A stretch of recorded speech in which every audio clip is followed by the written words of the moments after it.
Hey everyone, it's me, Doomlink, and I'm pleased to welcome you all back to Monster Hunter 3 Ultimate.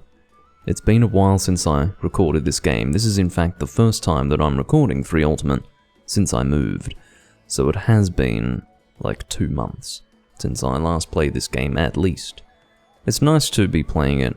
Actually no, I have played it during or rather since I moved, I'm pretty sure. It just feels like it's been a long time. I would like to play this game more frequently, but even now, with as many as 16 people online, I have been unable to get into a room for the last 15 minutes. Now, I'm sitting in this room here, but I'm waiting for these 2 people to, I would assume, return from a quest. As far as I'm aware, you can't actually see a quest in progress from the quest board, so I'm essentially just sitting here hoping that these people aren't going to take too much longer. I have a suspicion that I was unlucky enough to join the room just after they had departed, because I can't imagine that they've taken, 30 minutes or more to complete this quest. They are doing a G-rank quest. There's a very loud vehicle outside. If it could shut up, that would be excellent. It just won't stop. Anyway, they may very well be 2-manning a G-rank quest with very inappropriate equipment. That is possible. In fact, that is the most probable scenario with this stage, but I'm sitting here waiting for them to come back. I sadly don't have a better option than this. I held off on going live for, a good 10 to 15 minutes because I didn't want there to be too much downtime, but I'm getting rather sick of just sitting here doing nothing, so I may as well talk to you guys. I need to express my frustration with certain people in this community, if you can call it a community. Maybe it's more of a spattering of random people who happen to want to play 3 Ultimate at the moment. It's not much of a community, but the point is that there are still people coming into this game and making private rooms for just themselves and maybe 1 or 2 other friends at the expense of any potential for a community to be established in this game and for a revival to take place in the multiplayer. I find it to be terribly inconsiderate. Now, not only are they doing that, which, to be completely honest, is their prerogative. It's not my right to dictate to them how they are going to enjoy the game online, okay? But what they do is they come into the first lobby, like the first lobby of the game. You've got so many different servers to join, or rooms, whatever you want to call them. And what they do is they make a passworded room for themselves and 1 other friend, sometimes a second friend, looks like Jess has returned. And then we're all just sitting here going, well, I'd love to be able to join that room, but I can't. And then there are no other alternatives. So this refusal to allow people who are playing the game alongside them that they may not know to actually participate in their hunts is a severe detriment to the future of this game, because these people just don't want to socialize or something. I don't know. I would understand it if they were worried about someone cheating and ruining their experience, but I have not seen evidence of that being prevalent at this stage in the game's lifespan. It has happened on and off in the past with this game, where you would fairly often see someone at least cheating on a basic level, but consistently, well, the one thing that is consistent is me coming into this game and seeing some dick with a passworded room, or a room limited to 2 people, or something like that. I'm just sick of it. I'm really, really sick of it. This community needs activity. And honestly, all potential is being stifled by these antisocial assholes. I really didn't want to equip this setup for this quest, I have to tell you. I would have preferred to use, whoa, my throat sounded a little weird there. What I wanted to do was choose something elementally appropriate, as I typically do. But I'm getting a little bit of a vibe from these 2. There has been 0 communication with me. I have attempted to communicate with them and they have chosen not to do so. and the speed at which they were ready to depart on this next quest gives me pause. I feel like if I go and ready up for the quest, well, when I say ready up, I mean get ready for it, not literally ready up. If I go and get ready for the quest, they'll probably just depart without me.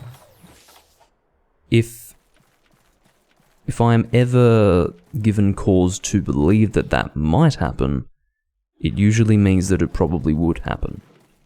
Because I know how these people operate. Not these exact people, but I sort of understand the way 3 Ultimate players behave these days. If not, modern Monster Hunter players in general, because there are a lot of newcomers to this game who couldn't really be described as traditional hunters. I will say hi to Chinox, or Kinox, however I'm supposed to say his name, just to let him know that we are here. He's going to have to wait a little bit for us to finish this quest. We did just depart on it, but we do have the benefit of 3 hunters this time around, and quite frankly, it's not a difficult hunt. And Chinox left. Apparently Chinox, despite the fact that there is probably no alternative to this room, has, without any hesitation, left as soon as he realized that we had departed on the quest. He has now returned, having realized that yes, this is his only option. The reality is, my friend, that you just have to be patient. That's what you're going to have to do. This is not 5th generation Monster Hunter. This is not instant gratification, the video game. You're going to have to wait a little bit. And if you're not happy with that, you can pack it in and fuck off. Anyway. I'm trying not to go for level 3 charges because I feel that if I do, I will miss, because Kurapeko is a bit of a feisty monster, but it doesn't exactly impress me when I'm doing my level 2 charges and then I get hit away by a sword and shield guy. I'm going to kill this Rhinopolis. This is the 2nd time now that I've been hit by one, and it's really pissing me off. I was playing a bit of Monster Hunter 1 this morning, also hello Tech and A-Gaming. I was playing a bit of Monster Hunter 1 this morning, just to, I don't know, get me in the mood. One thing that I'm a little bit worried about when playing 1st generation Monster Hunter, specifically PS2 Monster Hunter, is that I'm going to get used to the button layout. R2 is used instead of R1, and indeed L2 is used instead of L, and it's very bad to get used to that sort of thing. I've experienced it before with Monster Hunter World, and I don't like it. So I'm a little bit concerned about getting used to that, and I have in the past become used to that. And then I return to a game like this, and I'm a little bit out of sorts. I prefer to know precisely what I'm doing with my hands when I come into a Monster Hunter game.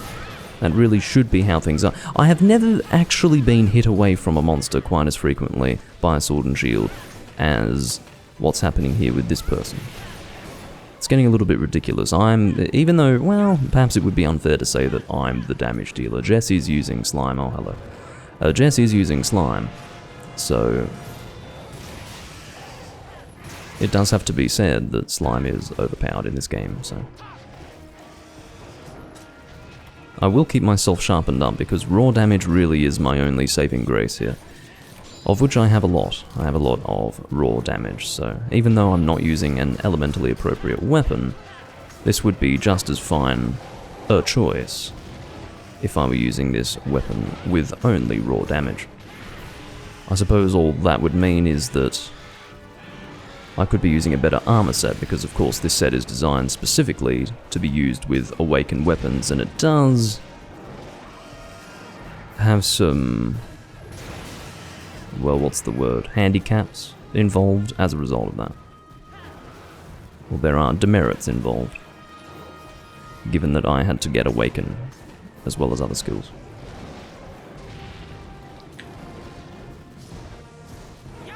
Again, you can see very clearly that I have to settle for level 2 charges here. It would give me the greatest pleasure to be able to level 3 charge, but as I've said many times with Greatsword, it is better to get consistent damage than always go for level 3 charges and miss most of them. That's called having shitty DPS and getting the occasional successful level 3 charge is not going to compensate you for that loss of DPS. You have to be very smart with how you use Greatsword. That's one of the good things about the weapon type. It is very rewarding if used correctly, and very much the opposite if used incorrectly. It is an unforgiving weapon type that requires great patience. I want to get to Chinox as soon as possible. I don't want him to flake on us. I really don't want that. I want to have a nice, well-established group of 4 that we can hunt monsters with, and hopefully for the entirety of this recording's duration.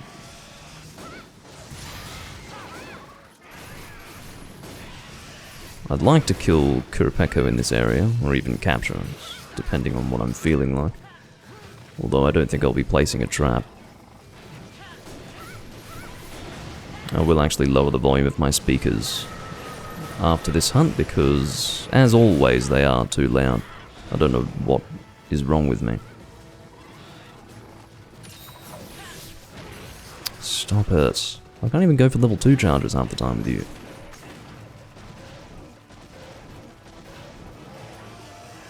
I didn't really position that properly. Maybe I can just barely get him, which I did not.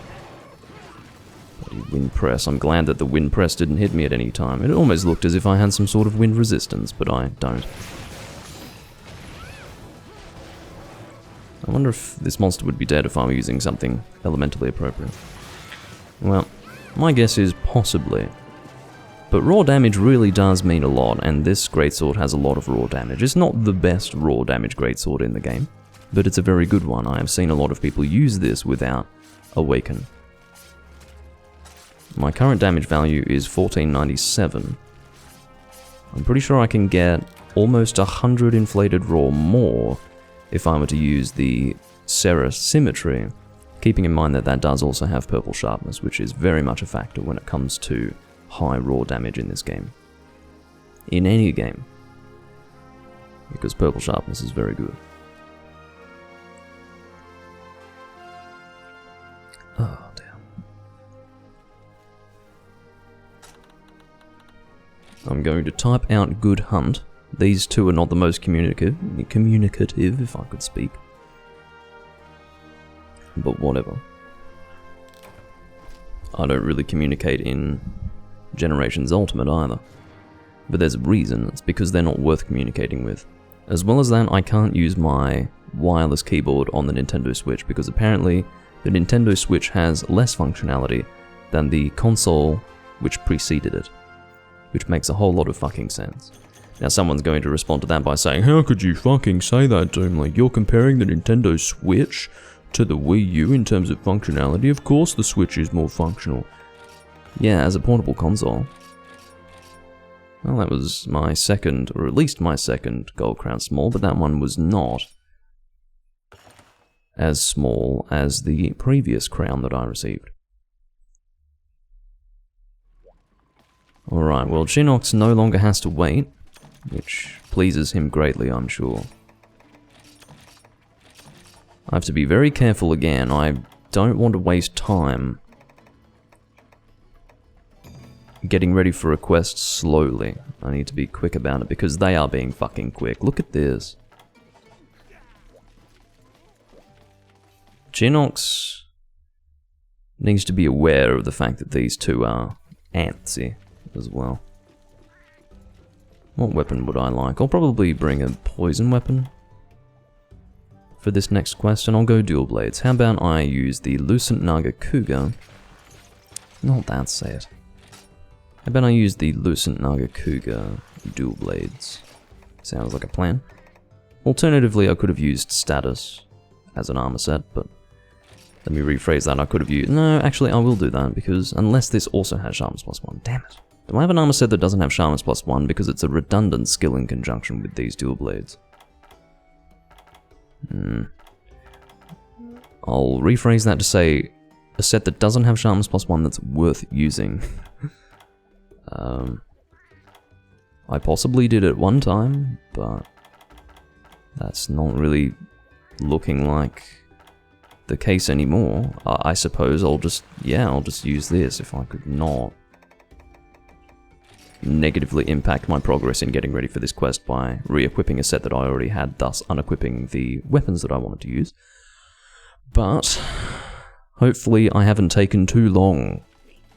Oh, surprisingly Chinox is ready to go, which I'm happy to see. Jess and Clay are running around to express their eagerness to depart at once. At once. They're either Chinese players playing within their 1 hour allotted time before the curfew hits, or they're extremely impatient, and I do know that it's the latter. I was just making a joke that references the community of Generations Ultimate.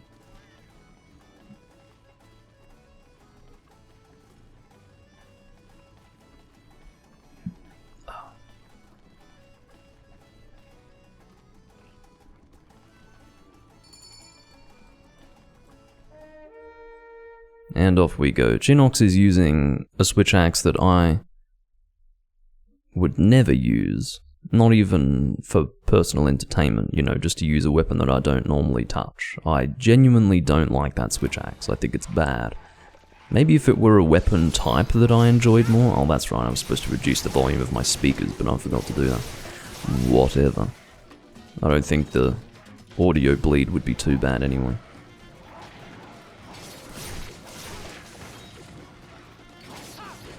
So of course I am using Honed Blade here with a weapon that already has maximum sharpness, so Honed Blade is only partially effective here, but that's alright, I'm still getting attack up large. You can see that the affinity of these dual blades is also pretty good. And that is a dead Great Jaggy, which I will carve. Never mind. Totally unnecessary.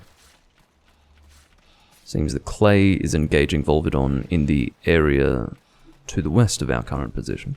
Oh no, despite the fact that let me rephrase that, I have played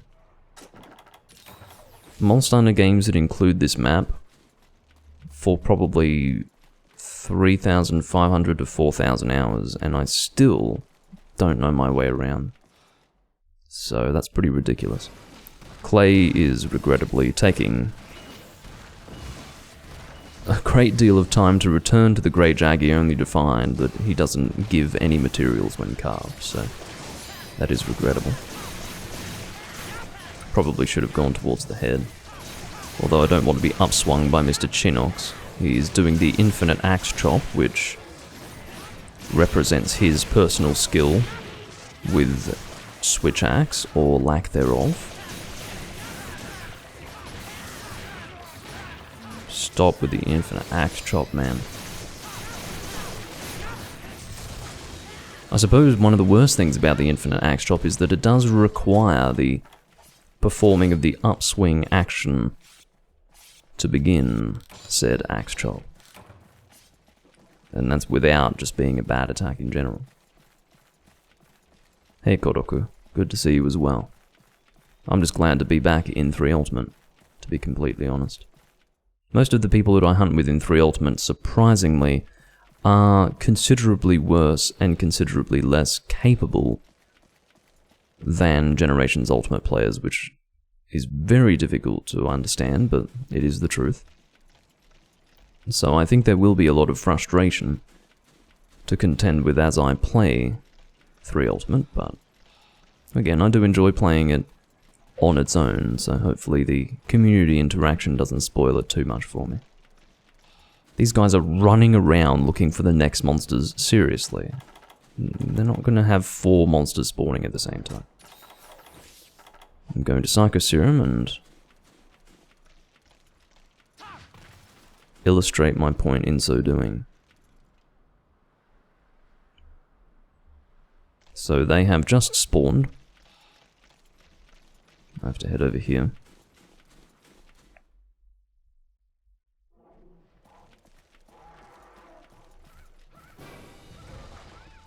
Was it really necessary for you to stand still at such a great distance from the monster? And it's a Great Jaggy too. Imagine the hunter being frightened by the presence of a Great Jaggy. In spite of all of his experience thus far. He's killed a Latrion, Diamorales, all of these gigantic, fearsome and ferocious monsters, and he's going to be scanned stiff by a Great Jaggy, although this is a pretty big Great Jaggy, this one. I can't deny that. Hopefully the next quest won't be such a beatdown, but at this stage I'm happy to have something to hunt. It takes a long time, some days, to actually get a decent hunt. In this particular game. Well, I don't think it was really necessary to paintball the monster. Volvidon is one of those monsters that you can follow out of the area every single time. He doesn't jump into the air, he doesn't dig, he just walks or rolls, I suppose. I would say limps or rolls. The good thing about these dual blades is that while they are very good for poison, they also deal a lot of raw damage on their own, courtesy of the innate purple sharpness in conjunction with high affinity.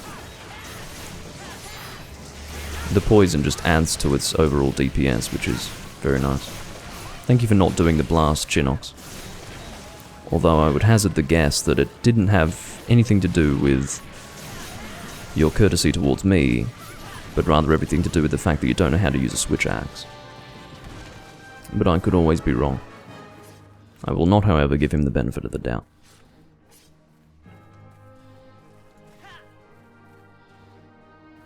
What's going on? I don't know why I'm getting comments. I've received 2 comments from 2 separate videos from my Dragon Quest Swords Let's Play from 2015. I received a random comment from I think the 4th part of the Let's Play earlier on this morning, which was just some guy saying hi in this very awkward manner, and I didn't respond to it, and I just got one now.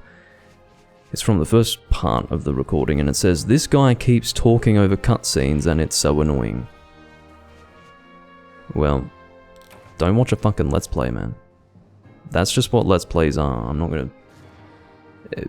Well, what I would say is that there is scope for talking over cutscenes in the Let's Play format. It entirely depends on the style of recording that you're gonna take. It's because I might be in mid-conversation and I'm not going to try to immerse everyone in the game. That is the danger. If a person wants to watch a Let's Play, the danger is that the person's going to be talking when things are taking place in the game. Watch a silent walkthrough if you don't want to be... or if you don't want to have your immersion broken by me talking. That really is what it comes down to. Jess has left. Hopefully this will not be followed by Clay. I don't know if Clay and Jess are friends, or if they are just silently interacting with one another at great speed. It seems to possibly be the latter, because Clay is now checking for the next quest.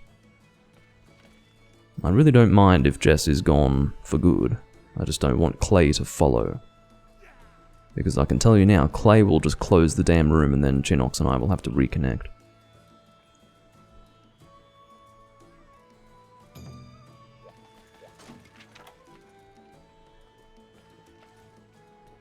Avenge the fallen hunter. Well, sure.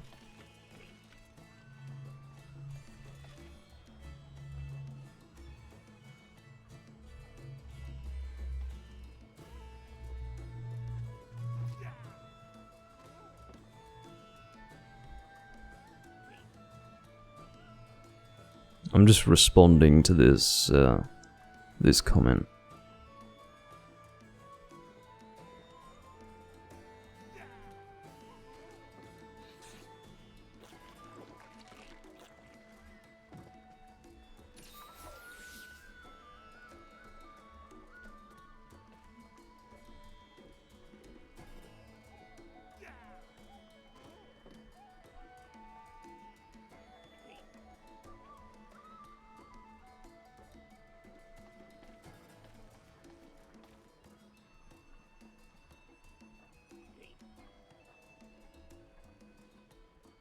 To be honest, I don't think I made it a habit to do it constantly. I mean, I was cognizant of the fact that maybe someone would want to hear what's going on in said cutscene.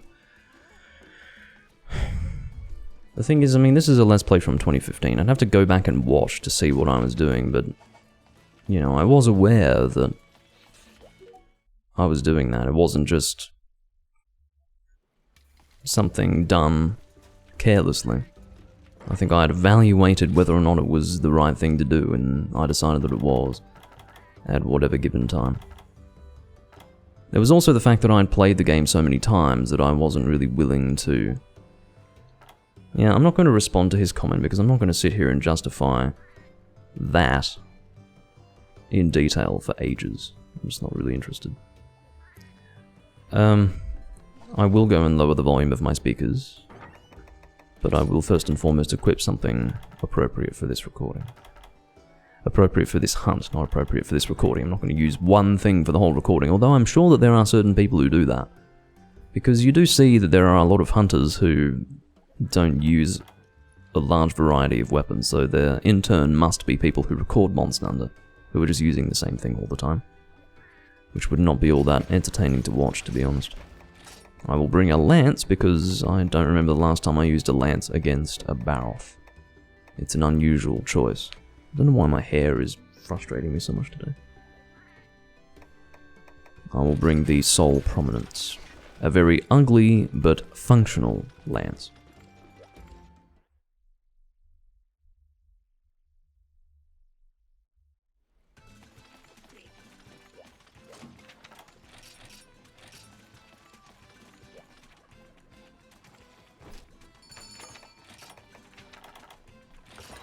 I will actually ready up for the quest as I go and lower the volume because, to be honest, I don't want to keep this guy waiting any longer than I already have.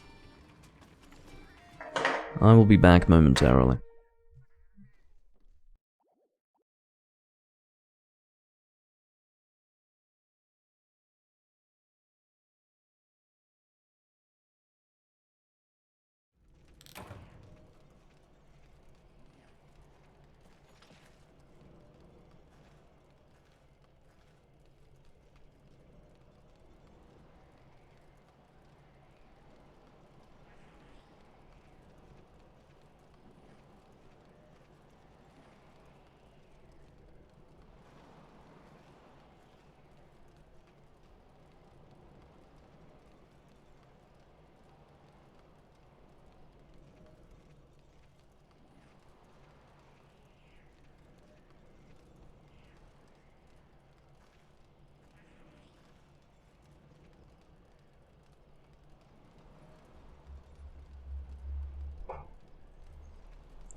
I'm back. You know, it is so frustrating to receive feedback on a recording that you did almost 7 years ago. Because I never got feedback at the time. That's one of the things that I always hated about doing Let's Play recordings without an audience. It was the fact that feedback just never came, and it's such a slap in the face to get it 7 years later. When you wanted it at the time, it's just fucking frustrating.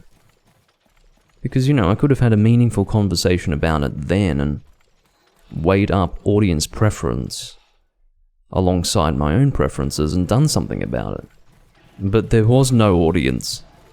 So, you know, it sucks, but you sort of have to live with that.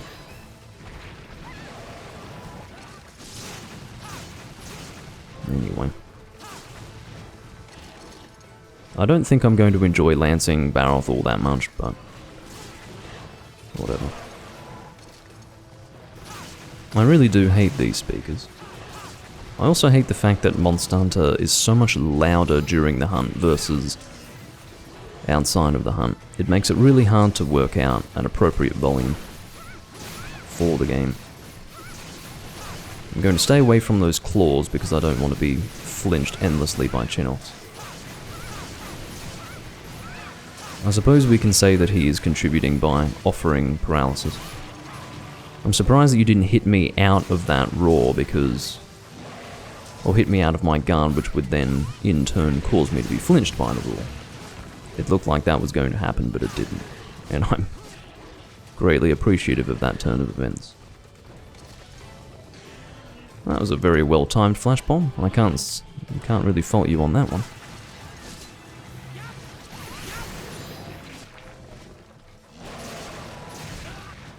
It's good to see Clay knowing how to deal with Mudblight. He may very well be a little better than a novice. Because novice hunters actually don't know how to do that half the time. They just sort of run around hoping someone hits them.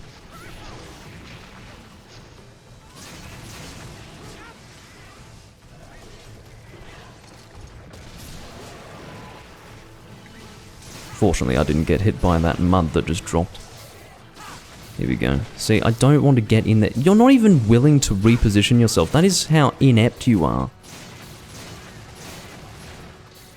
He was off target with the Barroth while it was paralyzed, and he was unwilling to reposition to get on target with the monster, and even went so far as to begin an elemental burst when he had literally no charge left in his switch axe. He actually doesn't know how to play the game. I'm not really wanting to give him a hard time, I'm just observing the extent to which he struggles to do the basics. But, yeah. I feel like a lot of it just falls under common sense. Common sense would cover the inability to reposition when you're off target with a monster, and then I guess game sense would relate to doing an elemental burst when you've got no charge. Because, you know, you might be getting really into the fight and you're not used to watching the charge gauge of your switch axe. You might be new to the weapon type, and you might not know what's important to keep an eye on. But, yeah, in the case of not even repositioning when you're off target, I mean, what are you trying to do? Hit the monster. If you're off target, then you're not hitting it properly. So the solution would be fairly obvious. Anyway.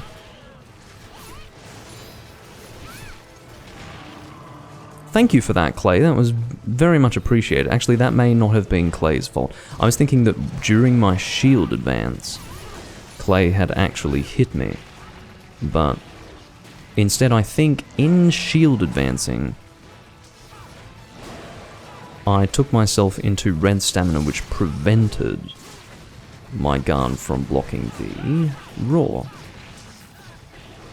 If you thought Switch Axe was annoying already, as a Lance user, imagine Infinite Axe Chop coming out all the time.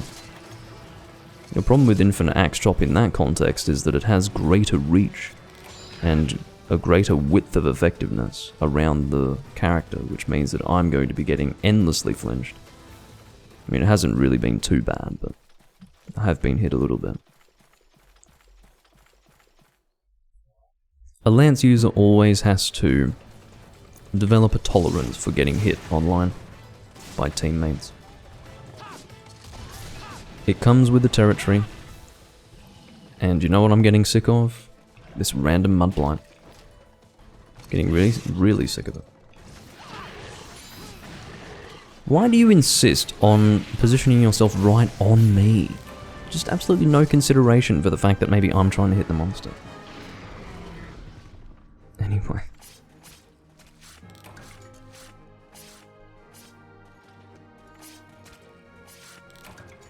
That's that. I took off my jacket because it was a little bit hot. But I probably didn't need to say that. I just thought that it would be stranger if I'm to take off the jacket and say absolutely nothing about it, as if it were never there in the first place. That would be odd. But also a little mysterious.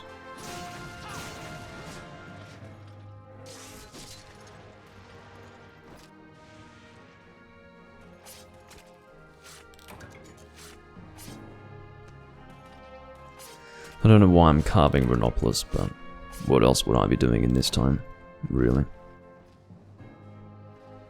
I suppose we're doing key quests at the moment. I'm assuming that that's the case. That is the objective, but the reason why I say that there is no guarantee that we're doing key quests is that there's no guarantee that this guy even knows what the key quests are. So, in that case,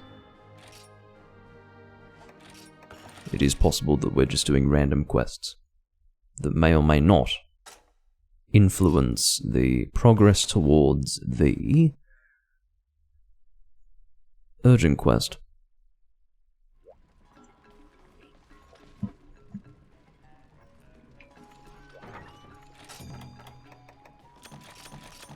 I did notice that I had one extra, I believe, slog bone more than I want. Yes, slog bone. No, don't combine, you dick. I want to sell. Who just left? Well, goodbye, Chinox. Thanks for sticking around, I guess. I'm not too sure if I want to leave Clay, because if I leave Clay to see if there are other rooms for me to join, he might close this room, thus closing my only alternative to possibly full rooms outside of this one. Should I go for it? Under normal circumstances, I wouldn't, to be completely honest, but I am live, and it's very important that I have a consistent group to play with, so I'm going to have a look and see what my other options are. I'm sorry if it comes across as mean, but see this playing with friends person? I'm not going to go for it. The previous passworded room that I was referring to at the start of this recording has since been removed, but you can see that there is still that room that has a limit of 2 people, which I think is just ridiculous, but anyway. Here I am with Clay, not because I specifically want to be of use to him, but because there is nowhere else for me to go. I'm not going to join that room with Link, who is on a quest. He was in a room on his own, on a quest, when I started this recording, so for all I know, he might be AFK. Let's see what Clay wants to do. I can live with 2-manning if I have no other option. In fact, what I would say is that I'd rather 2-man G-rank quests than doing something lower than G-rank, like high rank or low rank. And sometimes I do have room options like that. I happen to not this time around. I might bring... no, I won't bring a bow. Bow doesn't sound like a comfortable weapon choice for Nibblesnarl. I don't know why. Let's just keep it simple and go with longsword, I suppose. So that would be ice longsword, so glacial Agnaktor. Unless I do have an awaken ice longsword. I've got no idea if I have one. I'd imagine that I likely do.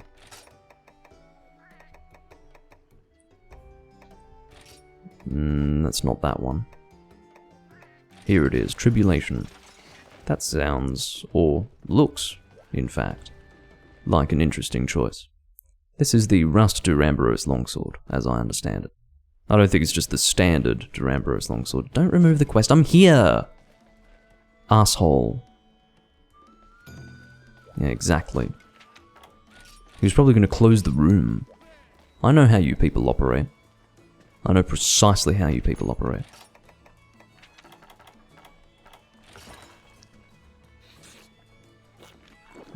Anyway, I'm not going to go into details about that point because I'll come across as extremely judgmental and unpleasant.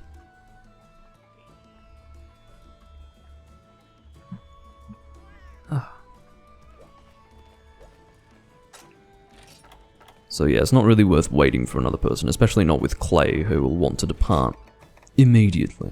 Immediately. And I will not keep him waiting. And to be honest, we can 2-man this thing. Even though Clay doesn't have a G-rank level pair of blades there.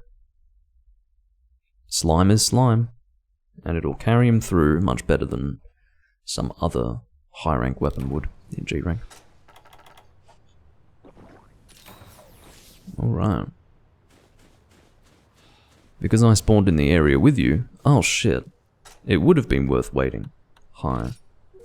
I'm sorry, Leadkill? L-E-D-K-I-L, I don't know. Under normal circumstances I would have at least waited a little bit, but Clay is an impatient fellow.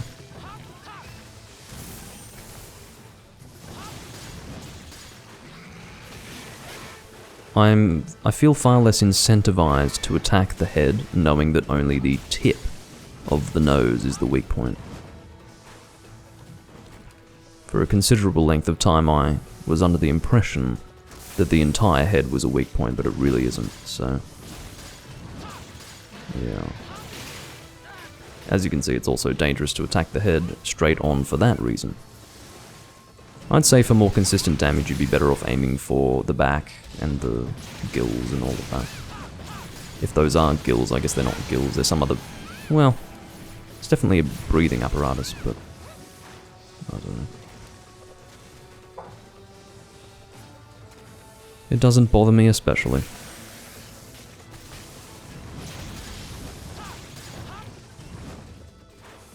I've got a dead Delex there, I'm actually quite tempted to go and carve it. Hot 1. I hope Clay is willing to do this, but I'm actually going to abandon.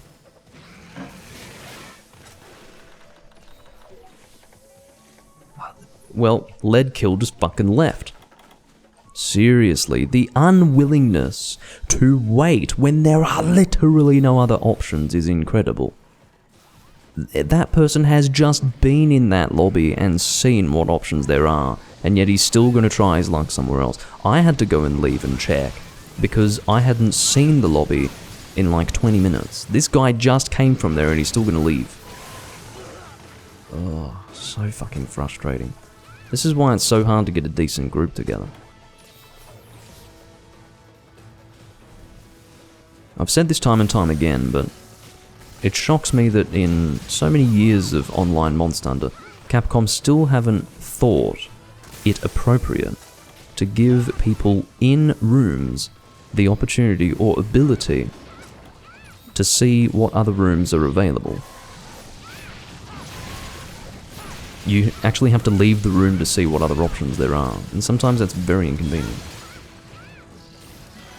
That would really be the main shortcoming of Trine 3 Ultimate's online system, which I've always regarded as one of the best. Or the best in the series. But that is a problem. We've lost our 2 hunters, and here we are still 2-manning. Again, I was going to abandon for both of them, but that guy fucking left before I could. I realise that you probably can't see that, I'm covering the chat that shows that, but my reaction and probably what I said made it clear that as I was going to tell Clay to abandon, that third person who joined initially left. It wasn't really necessary for me to say initially. The initially was to indicate that it was the first of 2 people to join, but I already made that clear by saying third person. Third meaning the third hunter out of 4, anyway.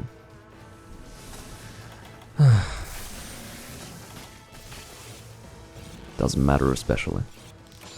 I'm just frustrated by this turn of events, and I will try to wait. It's just, traditionally in this community, it hasn't been an issue to depart on a quest and expect people to join in the meantime. That has been normal because everyone has been willing to wait, but now, no way. And the reason why is because these are all novice hunters. They're not old hunters, they literally come from the newer games, and because they come from the newer games, they are probably not traditional gamers. Modern gamers are all about instant gratification. They need to get their gratification immediately. They don't work for it. They couldn't work for it. Why would they? So, that really is what it comes down to. And you'll find it's not just video games that perpetuates this, it's literally our culture as a human race that perpetuates this. It has to do with convenience and how everything is based on convenience these days. Everything is faster, quicker, easier than it used to be, so there's no willingness to adapt to an environment where you must wait to either receive enjoyment or entertainment or achieve an objective. But that's a very long discussion. And a multifarious one at that. So I'm not going to get into it. Nibblesnarf is going to gorge himself on a meal, and I'm going to attack him. And essentially prevent him from doing that. Unless that is considered his eating animation. I suppose it is. Oh, that is not an opportunity to fish him out. I hate it when that happens. It looks like you can fish him out, but you really can't. Now we can fish him out. Oh, Clay's gonna go for him. Okay.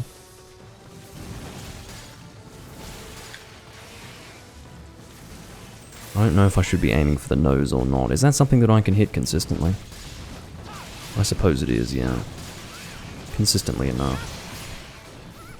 It's just that if you miss it, you're doing very little damage.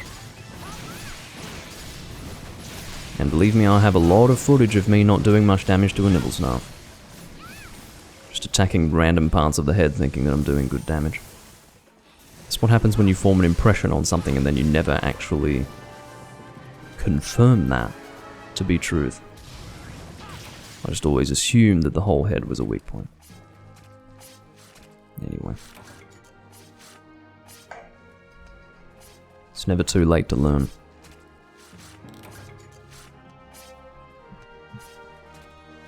And I wasn't told that I was wrong. I just happened to be looking at the weak points, like the weakness chart of a Nibblesnarf, and I realized, oh, it's just the tip of the nose that's weak. The tip of the nose was red and like I think the rest of the face was black, and I'm thinking, oh, that's pretty sad considering how often I've been attacking all of the head. For the last however many years Nibblesnarf has existed. 12 years, almost.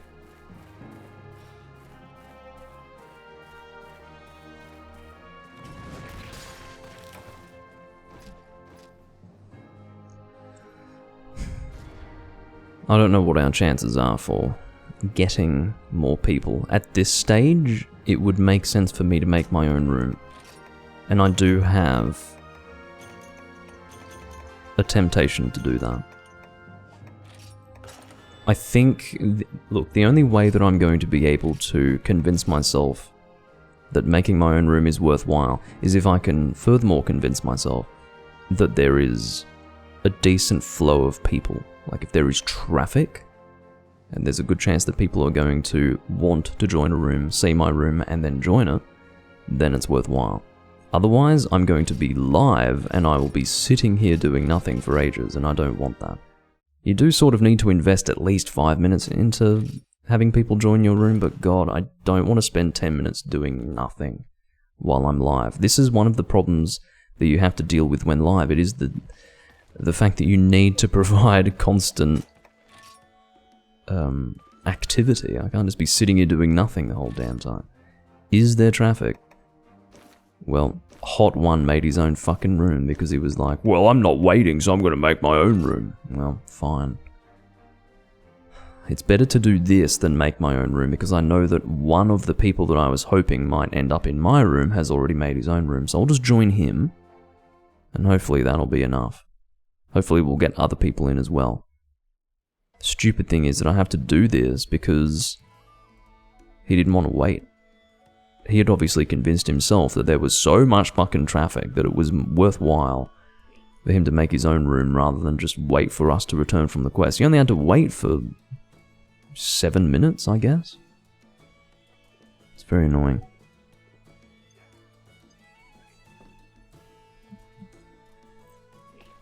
Fortunately, we've already got 3 people. We can depart with 3 if we want. I'm just not sure if we want Hot One to be our room host. He is in the position to dictate what we're going to be doing, and I don't really know if he has a good idea of what to do. Oh. Okay, he has basically abdicated that ownership of the room. He has said, you choose, I follow. Which, in other words, means that he's not going to actually dictate what's going on in here. He's going to leave that in our hands. Which is fine.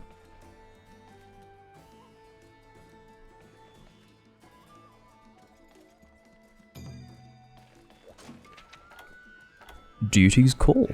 A good choice. What a fucking shock. Now, fire is the appropriate element for this quest. This is one of those multi-monster quests that I do enjoy. It's one where every monster has a common primary elemental weakness. That elemental weakness, in this case, of course, being fire. Should I bring... No, probably not going to have the ammunition for this. Although I still could. Yeah, let's do it. I don't have to use fire the whole time. We want the Azurathling Sunseer for this. Sunseer, not Sunseer. That would be a different word. Seer as in singe. Burn. Cook. But a lot. Cook a lot. What happened? I was very happy with that choice. Hot One is totally incapable of standing by his own statement.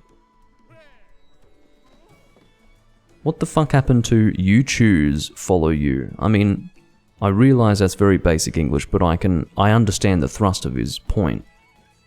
He's saying that he doesn't mind if we choose a quest instead of him.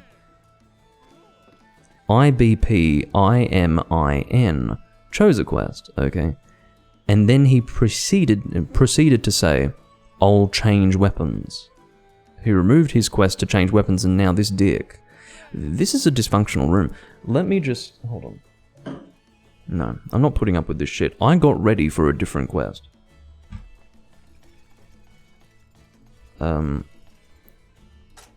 Why did you post?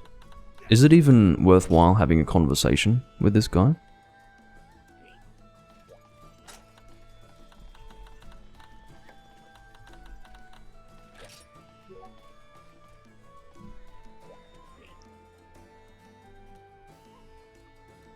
Looks like IBP IMIN Ibpimin. I don't want to have to say his fucking name. It's not much of a name. He seems to have found his courage to be like, no, what the fuck, I'm not doing that quest. I've already made my decision based on your direction.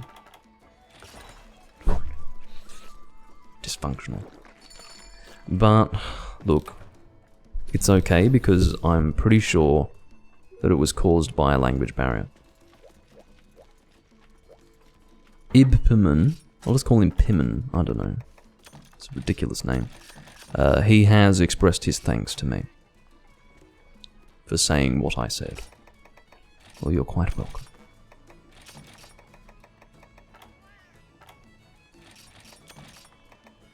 While the language barrier doesn't help, what would help is if Hot One could just sit back, wait and observe instead of just jumping to conclusions at the speed of a cracking whip. Anyway. I will bring flaming shots, obviously. I will also bring combination materials for them. I'm just going to see what this gun shoots.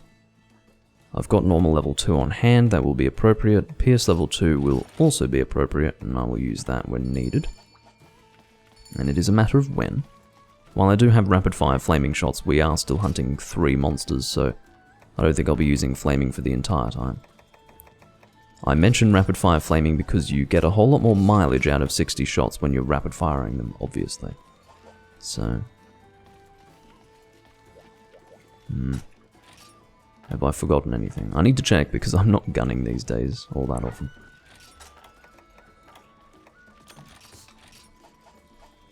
Alright. Let's get out of here. I'm excited to do this quest because I don't remember the last time I did it. There are at least 2 or 3 quests that are similar to this, but I don't think I've done this exact one. I think the one that includes Ivory Laggy, Green Naga, and possibly one other monster is the one that I do most often. This one is Royal Ludroth, Nagakuga, and Laggy. Laggy Cruise, which I enjoy. Because... well, no, I suppose the other quest that I described probably also has a common primary weakness of fire, but anyway. Come to think of it, I do not want this Jagia to hit me because that will take me out of peak performance. It seems that I'm rapid firing normal level 2, which I'm not too impressed to see.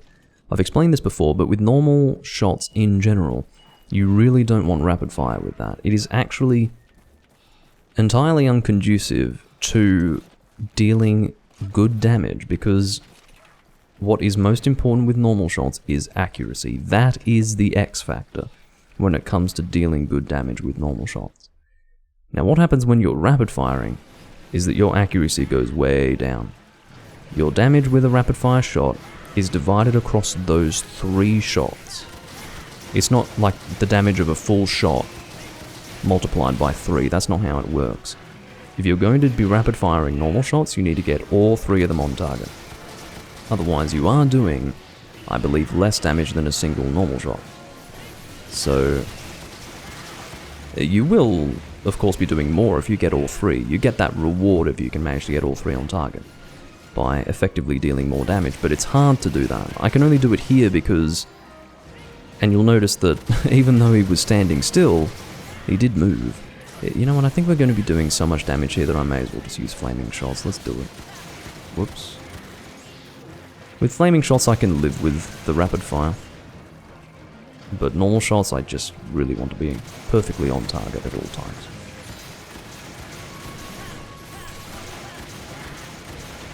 Damn it, there goes my peak performance. I will keep myself in peak performance, okay? Even if it's greatly inconvenient to do so.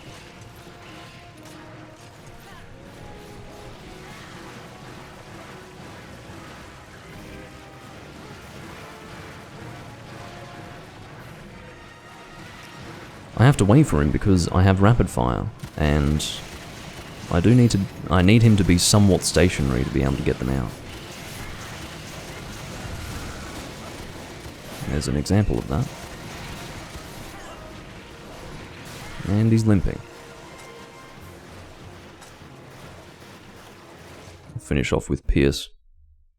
It's just with Pierce I need to shoot from either his front or his rear. Can't shoot him from the side. There we go. Well, that is a Ludroth who has seen better days. He is admittedly one of 3 monsters, so his health has been reduced exponentially. Next is Nagakuga. I don't know whether to expect a spawn in Area 5 or Area 7. Most likely Area 7. I hasten to add that I generally don't know area numbers. It just so happens that the deserted island is probably the one location in the entire series for which I do know the area numbers. So I will use them. A friend that I got into Monster Hunter, who I somewhat regret getting into Monster Hunter because he has no sense of quality. He understands that 5th generation Monster Hunter is inferior to all Monster Hunter games that came before them, and to a considerable degree, but he still plays them. And yeah, he also can't fucking commit. He's not the sort of person who should play Monster Hunter. You know, you've got people who enjoy Monster Hunter, but I think a person who should play Monster Hunter, or rather a person who shouldn't, is someone who can't see the value in building a character as much as possible. Their only concept of playing a video game is getting to the last boss, you know. Oh, well, I've killed the final boss, why do I keep playing? Well, you keep playing because, in the first instance, it's enjoyable to hunt monsters, okay? And so, you combine the enjoyment of simply playing the game with the enjoyment of building your character, and that's what it's about. That's the end game of Monster Hunter. That is the whole reason why you're playing the game. Now, a person who can't actually do that, in my opinion, probably shouldn't be playing. I can't stop them from playing. They have every right to play, but I don't think they're going to get out of it what they really should be getting out of it. It's not the game for them. But they can play it to a limited extent, I guess, as much as they enjoy it. My point that I was going to make was that that person that I got into Monster Hunter, who is none of the things that I just described, you know, as in appreciating building characters, etc. He memorized the area numbers really quickly for every single map that we played in Generations Ultimate. Like, I couldn't believe it. Just goes to show how differently some people's minds work. I suppose if it's something that I really committed to learning, maybe I would remember the area numbers, but I've never really cared about the area numbers enough to learn them in that sort of way. Yes, they can be useful for communication, but I don't know. I suppose sometimes there's a logic to the area numbers. They will ascend in a linear fashion, but then there are other maps that just aren't like that. There's no logic to the fucking area numbers at all, and they just sort of go backwards and forwards, and it's like, well, why is that area 3 and then the next one adjacent to it is area 8? What the fuck's that about? Like, there's no conceivable reason why that would be, so how am I supposed to memorize that? I mean, you know, that sort of thing.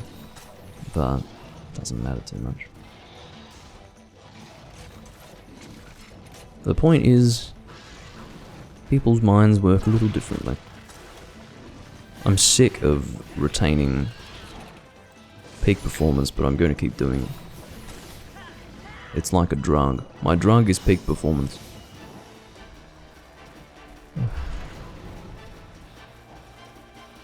Now let's hope that he doesn't become enraged. Nobody hit him, please. Or throw a sonic bomb. Oh, it's the other way around. I always get fucking confused. It's so confusing. So many monsters with their own little thing. He needs to be enraged. Okay. I'm just so frustrated by that, because there are so many little things like that with various monsters across the series, and it's not consistent at all. And even worse is that you get monsters like Rajang, right? Who can only be pitfall trapped when enraged, typically. But then you've got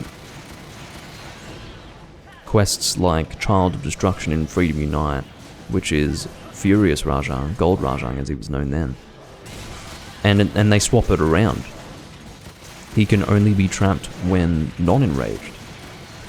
Oh, pitfall trapped when non-enraged. Enraged. Speak, Doomlink.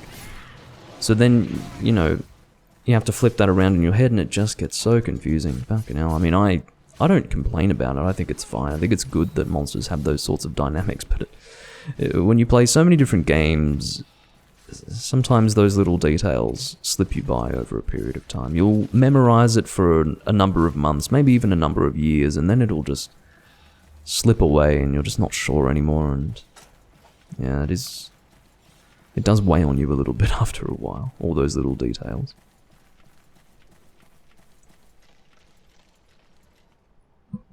But there are a number of little details that I do remember. All sorts of little details. That's the thing. The sheer number of little details that you end up memorizing through playing so many different Monster Hunter games does mean that inevitably there will be some that you just don't retain. Because your brain is at capacity. Your brain can only absorb so much about Monster Hunter. That is assuming that there are other things that you try to memorize in life. I'm trying to hit the back spikes here. Standard Laggy Cruise in his natural environment. This is where you first fight him in the series.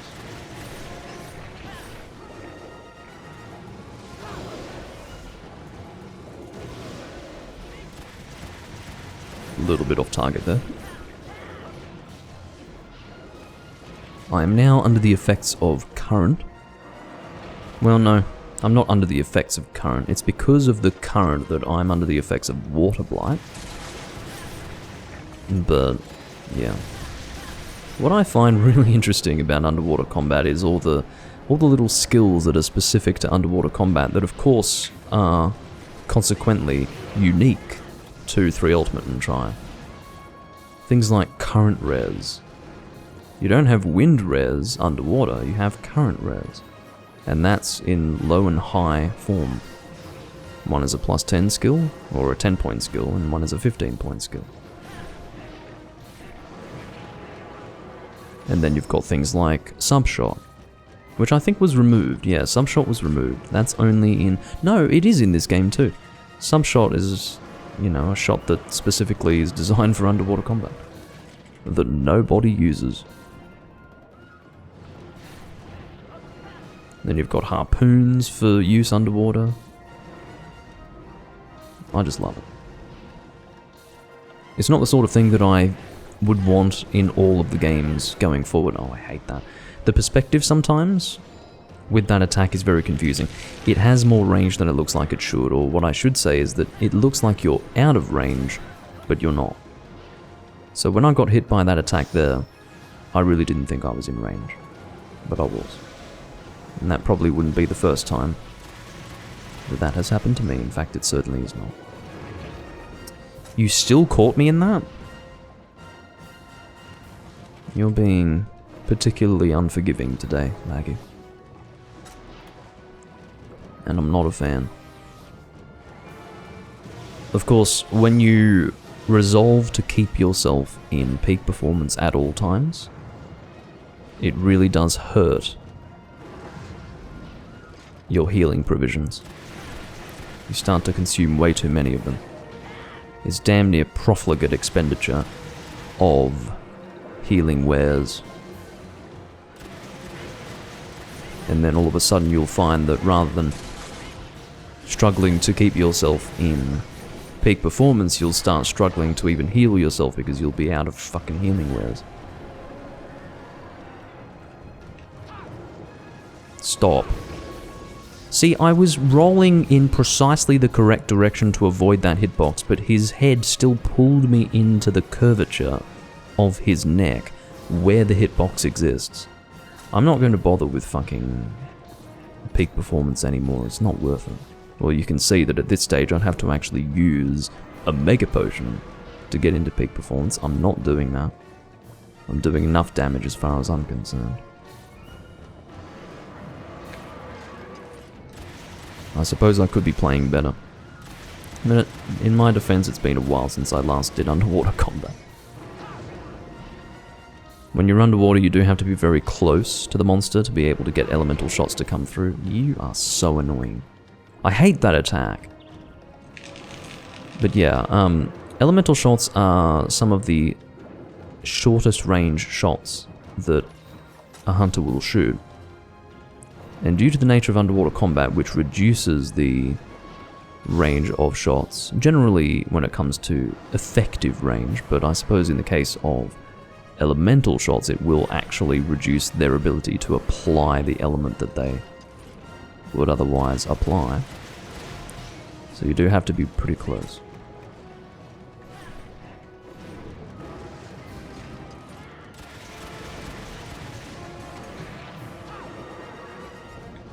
I'm happy that I'm in peak performance. I'll do what I can to stay in it. Seriously. It's very good damage if I can be in peak performance and get 3 successive shots in a rapid fire on the elemental weak point. It's very good damage. And we're about to get a limping laggy, which is rather poetic alliteration. I don't think I need as many as 20 flaming shots to finish this particular hunt, but it's there anyway. I'm running low on air, but we're about to exit the underwater location anyway.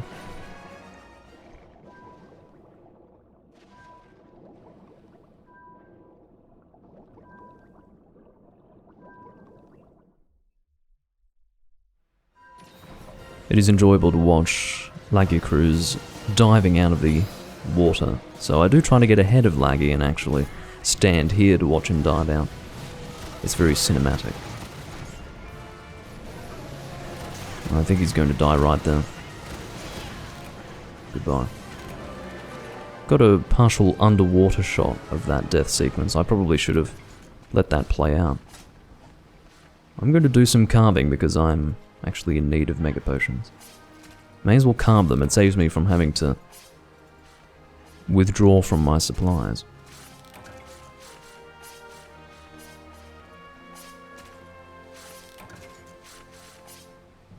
I don't know if I had used any... Well, I probably should have carved the Nagakuka, come to think of it, because I think I had used some mega potions at that time, so... That's my fault. I probably hadn't used any for the Ludroth hunt, but... Most certainly for the Nagakuga I had done so. Mr. Dragon Longsword over here. Hot one.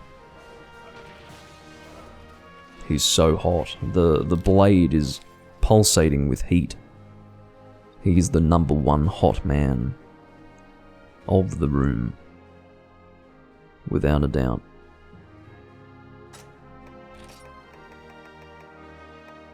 Of course, I won't be taking anything that I already have 99 of.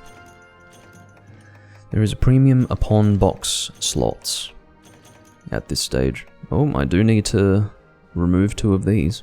I'll keep that in mind. And I've stopped taking Conqueror's Seals at this stage. I've kept that to 99 as well. What's that? Not worth taking. I think I had Exchanger for that. No, I almost had Exchanger for that hunt. I only got Cool Cat. At least I'm a cool cat, but I would have preferred Exchanger. If it were a toss-up between Exchanger and Cool Cat, I think I would prefer Exchanger, thank you very much. So I need to find Lagiacruz Peel.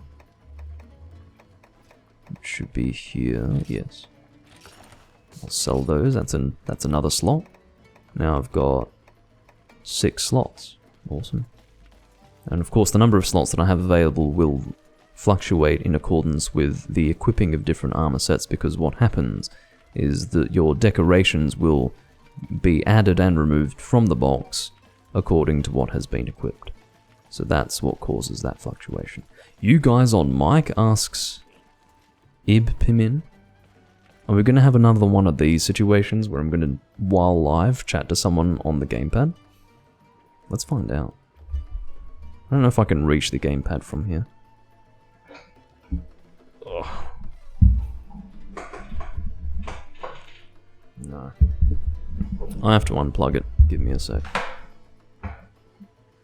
Oh shit, I stayed on this sign. I was meant to put myself back in the corner. Fuck. I have been... Ugh. This is what happens when no one talks to you in the chat. No one is here to say, oh, by the way, Doomlink, you've put yourself almost halfway across the fucking screen and you've accidentally left it there. Jesus Christ. I'll be back in a sec.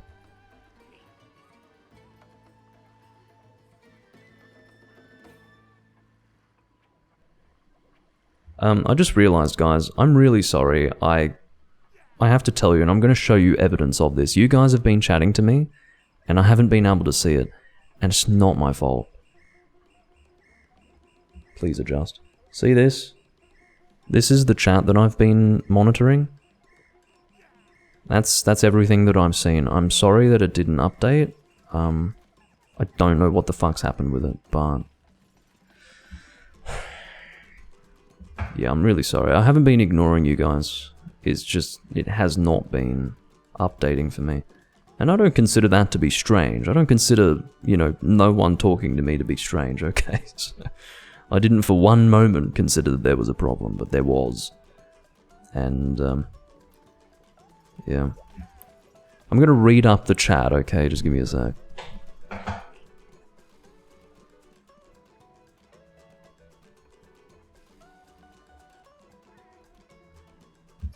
Pickle, I am not Jesus, but I hope I haven't left you too confused by neglecting to answer you on that point. Hello, Seiya Kaito. Yes, I would agree that it's not quite the same when you're not fighting laggy underwater. But I enjoy the on-land hunts. What I'm going to do is I'm going to get my gamepad. I'll be back in a sec.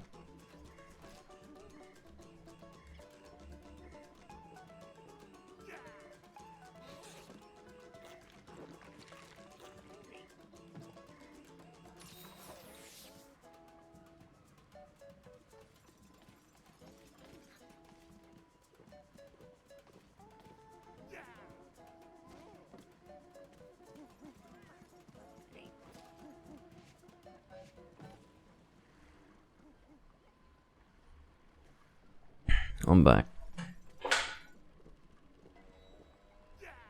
Now, I did at one point actually chat to people on the gamepad while live. One guy specifically, and it was pretty funny.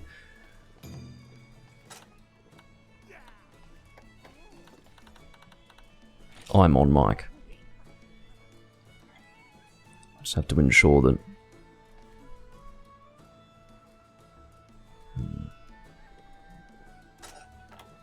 If you can hear that sound, that's the sound of the... whatever you call it. Gamepad making the game noises as well. Chat settings... Game chat settings, players on. He is on. Just making sure that mic input on, yeah, mic check, well, should be fine. I'll get mine then. Yeah, man. We're gonna have a chat with this guy. On the gamepad while live. You may as well make use of the functionality. Honestly. I haven't been able to do it much.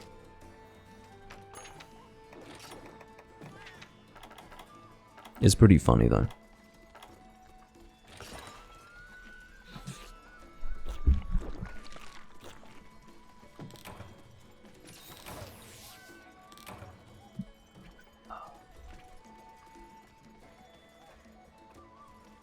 Just need to find where the speaker is.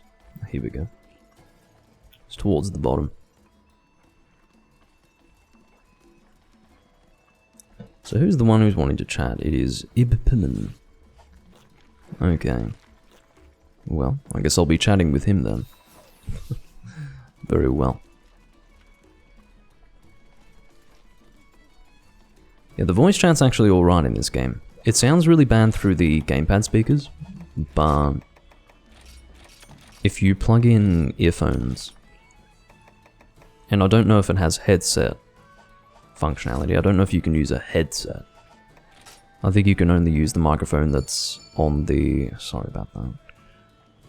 Actual game sound is coming out of the gamepad, but not all game sounds, that's the point. But, yeah.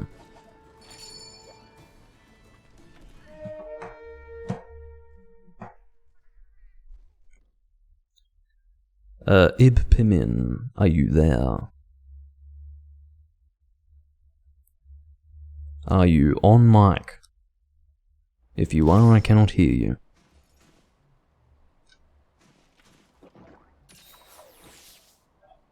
I'll turn my microphone off for now, but I'll keep my gamepad volume on in the event that he actually wants to say something. Shit, what is this quest? Please tell me that this gun is going to be appropriate. I was totally distracted by this. 2 nipple snarf? Are you shitting me? I have to make do with rapid fire normal shots and piercing and whatever else. Obviously fire is not going to do much for me. Bloody hell. This is not ideal. I can make do, but it's still awkward. But yeah, if I do talk to this guy verbally on the gamepad, keeping in mind he is an entirely random person, I will have to hold the gamepad close so that you can hear him talk through the speakers. I don't know if I should be fighting here, or... it looks like Ibpimin's gonna join me, which is fine. Now, Ibpimin is supposedly the one who's going to chat on the mic. I don't know where he's gone. Well, he is here, but what I mean is that he's not actually talking as he suggested that he would be. Oh, don't tell me that I've got this kind of recoil with PS2. Look at this, this is awful. Absolutely terrible. Well, PS2 is off the table. I have to use PS level 1. Didn't realise I had such high recoil with this gun. I mean, I thought even moderate recoil was okay. Oh, it's average. Well, isn't average moderate? Well, I was thinking that it would be alright with PS level 2, but apparently not. I have to settle for PS level 1. I'm not in a good position right now. I did not equip what I wanted to equip for this hunt, and it's pissing me off. I need to at the very least keep myself in peak performance. That is important.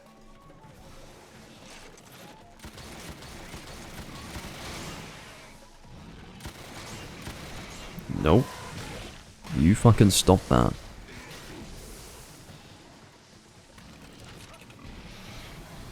See, I don't want to be wasting the time putting myself in peak performance the whole time, but I feel like I need to do that because I do not have the loadout that I intended to use for this quest. And I do believe that I'll be doing lacking damage if I don't, at the very least, keep myself in peak performance.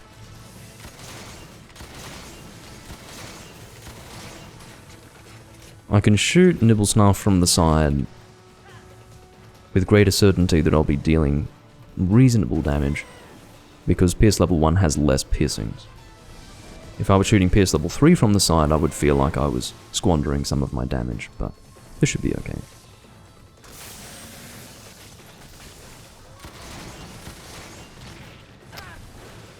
Could you actually not? I'm not going to expend any of my ammunition killing you, you Rhinopolis bastard.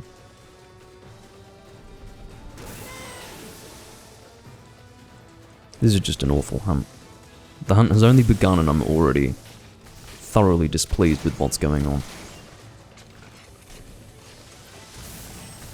Hello, Raiden the Phantoms. Jeez, man. I'll tell you what, it's a raid of 2 people, but just you typing on your own makes it look like it's a raid of like 8 people. But thank you for your enthusiasm either way. Just have quite a bit to read. The Phantom Raid, what's good? Screams Raiden the Phantoms. Thought I'd came by to show love. Saw you playing this game as I was watching the draft with the Phantoms. I don't know what you're talking about, but whatever you're doing is clearly very important, but I thank you for the raid, I guess. Well, that was quite an angle of attack there, Nibblesnarf. Thank you for that. I'm not keeping myself in peak performance anymore, it's a waste of fucking potions. It's rare to see bowgun gameplay. Well, it would be really nice if I could use the right fucking loadout. I would have brought ice light bowgun if I were paying attention, but I was thoroughly distracted by the prospect of talking to this random person in the game on a gamepad, which he didn't end up doing anyway. If this Rhinopolis could cease to exist permanently, that would fill me with the greatest pleasure that one could imagine. Okay. Well, hopefully the hunt doesn't go on for too long. We're a full bowgun team, and for some reason this guy's using the Azrathling Sunseer along with me.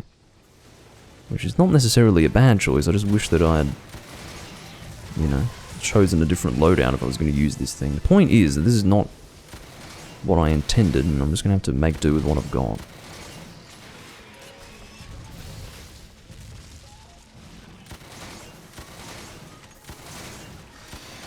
I don't really use bowgun as much anymore.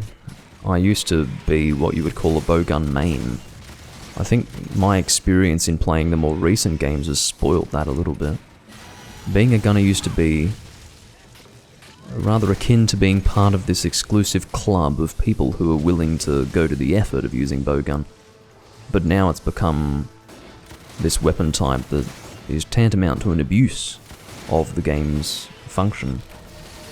It's basically this overpowered weapon type that just destroys every monster, and if you've got a group of 4 people using it, it's even better. The balancing of bowgun really has ruined a lot of things, and bowgun has always been very strong, but at the very least they counterbalanced that efficacious nature of bowgun with an inconvenience factor associated with needing a separate pouch for it, associated with needing a separate armor set for it, but all they've done is removed those unique aspects of bowgun. You don't even have different bowgun types anymore. It's the same shit. Heavy bowgun and light bowgun is the same.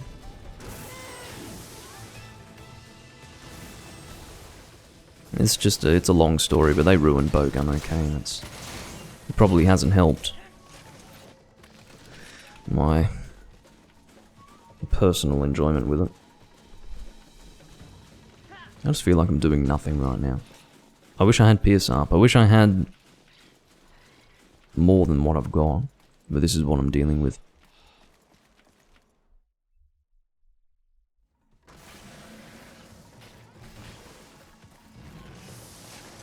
Is he eating? He sure is. Well, you hurry up with that. I'm in position.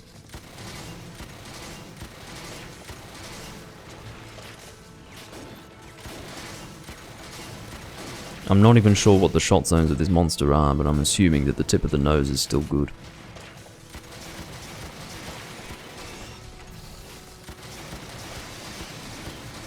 That should be a fishing opportunity.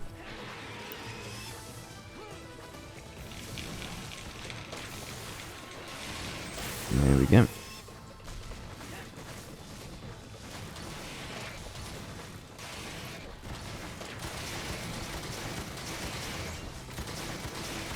If the tip of the nose isn't good, then I only have myself to blame. I'm using normal shots, and it's most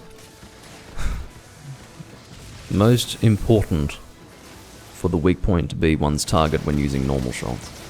Alright, well this is, keep in mind, only 1 out of 2 nibble snarf monsters, so...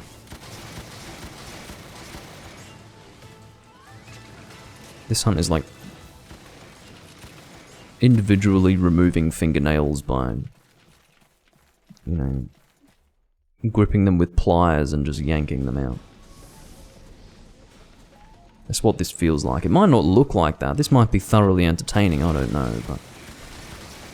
There's nothing more frustrating than departing on a quest with a loadout that you did not mean to depart on it with. At least for me. I'm going to try and not complain about it anymore, though. I think I've already expressed my discontent in the most fulsome possible way. Speaking of expressing discontent, and furthermore contempt, these Rhinopolis can actually fuck off. I'm sick of them.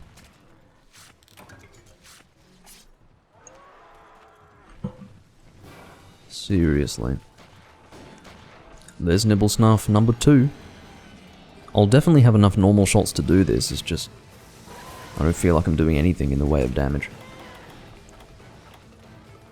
How about I at least finish off my pierce shots? Even my high recoil pierce level 2, I think I would sooner use that than normal level 2, because I'm not 100% on the weak points. And quite frankly, I couldn't be bothered having to aim for the tip of the nose with rapid fire. It's very uncomfortable. No. Okay, fine. I overestimated the speed at which I could move as a light bow gunner. Can't outrun that sweeping maneuver.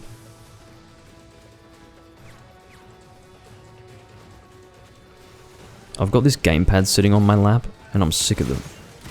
It's here because I thought Ibpamin was going to actually chat to me, but he hasn't yet done so.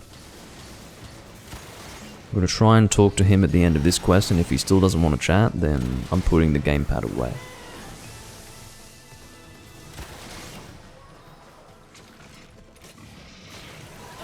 Fuck off.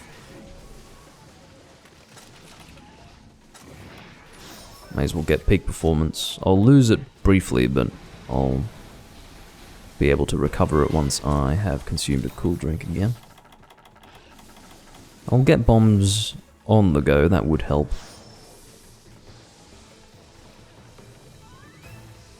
But I will of course wait for an opportunity to arise. There goes Hot 1. This is your environment, man. It's very hot here. I'm surprised he's not drinking hot drinks in the desert. Because he's a hot guy. He wants to turn up the heat as much as possible. Because his name is Hot 1. Yes. No.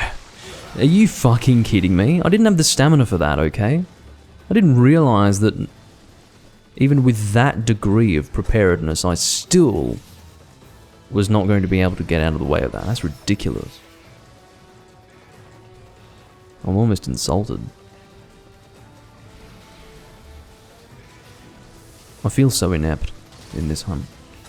I do realise that he's giving me every opportunity to place down a bomb, but apparently I suck. This guy's obviously shooting his bowgun, so if I drop a bomb now, it's going to be detonated. And not in a meaningful way. Not in a way that would result in the monster taking damage.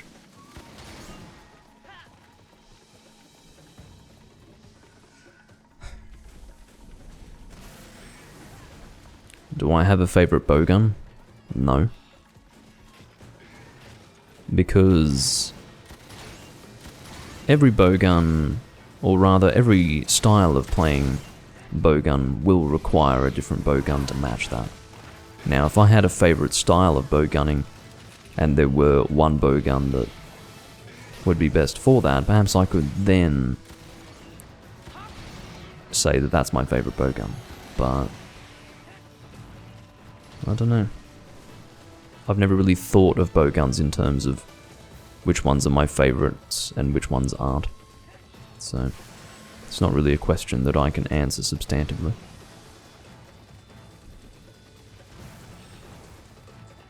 Why am I standing behind this bomb? What a waste of time. I'm already barely contributing. I should at least try and deal damage to the fucking monster.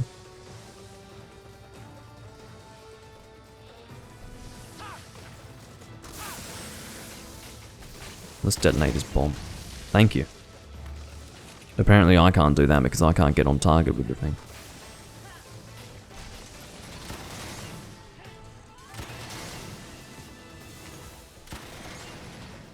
I hope someone doesn't come into this live stream without context, sees what I'm doing, and actually thinks that this is my bowgun strategy.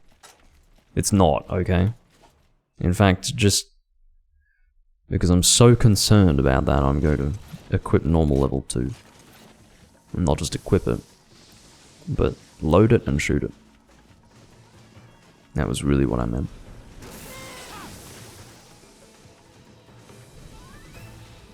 I'm so frustrated.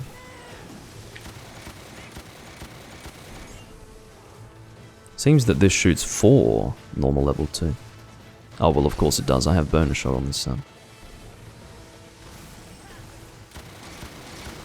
I'm shooting it outside of critical distance as well. Just great. Hello? Leave me alone. Swimming into me and then biting me. I don't appreciate it. You're gonna do your sand breath? Or perhaps you were going to. Actually, I shouldn't hit the uvula. Let's do that. Well, I was going to. Can I get there in time? Possibly. Depends how quickly I can knock him down. Fish him out, more like knock him down. Yeah, right. Yes, he will technically be down, but it wouldn't be quite right to call that knocking him down. You fish him out and then he's down, because he's flopping on the sand like a beached whale. Incidentally, just so that you know, because I wouldn't want to confuse anyone by what I just said, whales, when they get stuck on the beach, do not flop. Because they're really big and really heavy. So, yeah. Just so you know, I don't want to be responsible for any person's misconceptions or misapprehensions. That's not what I seek to do. What is that purple armor piece? That is a Latreon. I have a Latreon arms and an Latreon head, and I do believe that the rest is Hallowed Gen Moran. It is light purple in colour because that happens to be what I set the pigment to. And I suppose it looks fine with this mixed loadout. It's good enough.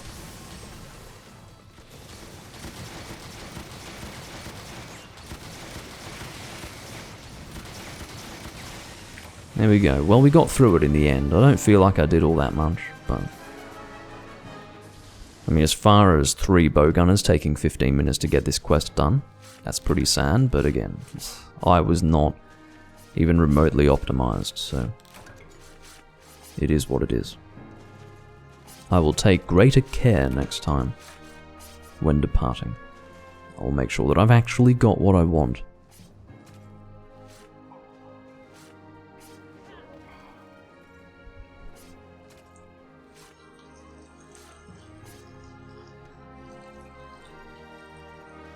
Topping up my wine.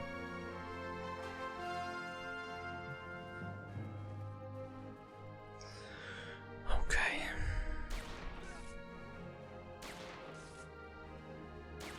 It likely doesn't look like that in Portable Third. The gunner arms in Portable Third would be the high rank version, the one from Try.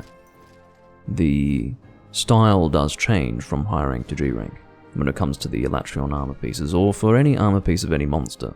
So yes, to comment that it looks different in Portable Third would be fairly accurate. I really love the look of the high rank Elatrion stuff. It is what I'm used to, but I do think it is stylistically superior to the G rank version. I mean, let's say for instance that you reach the peak of style in the high rank version of a Monster Hunter game with a particular armor set, and then G rank comes along and you have to do something better. Sometimes you just can't. So, yeah, it is not always a given that the G rank version of a set will look better than the high rank version. That is the reality. Is this guy on mic or what? Ib Pimin, I am on the microphone. The question is, are you?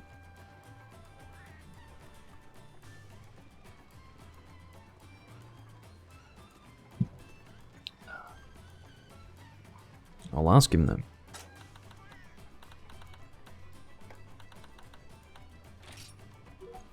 Really, the luxury of using a wireless keyboard with a console. Hey, what's up? Hey mate. I'll be honest with you, I have no idea if I'm ever using a bow gun correctly. No, fair enough. I went through that entire hunt using the same loadout that I had used for the previous quest on accident. I didn't mean to use this at all, but we still got through it somehow.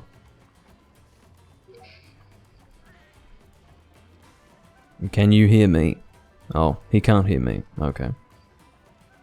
Oh wait, now I can probably hear you. Hold on. Yo, can you hear me? What's up? How you doing, man? Good, how are you? I'm pretty good.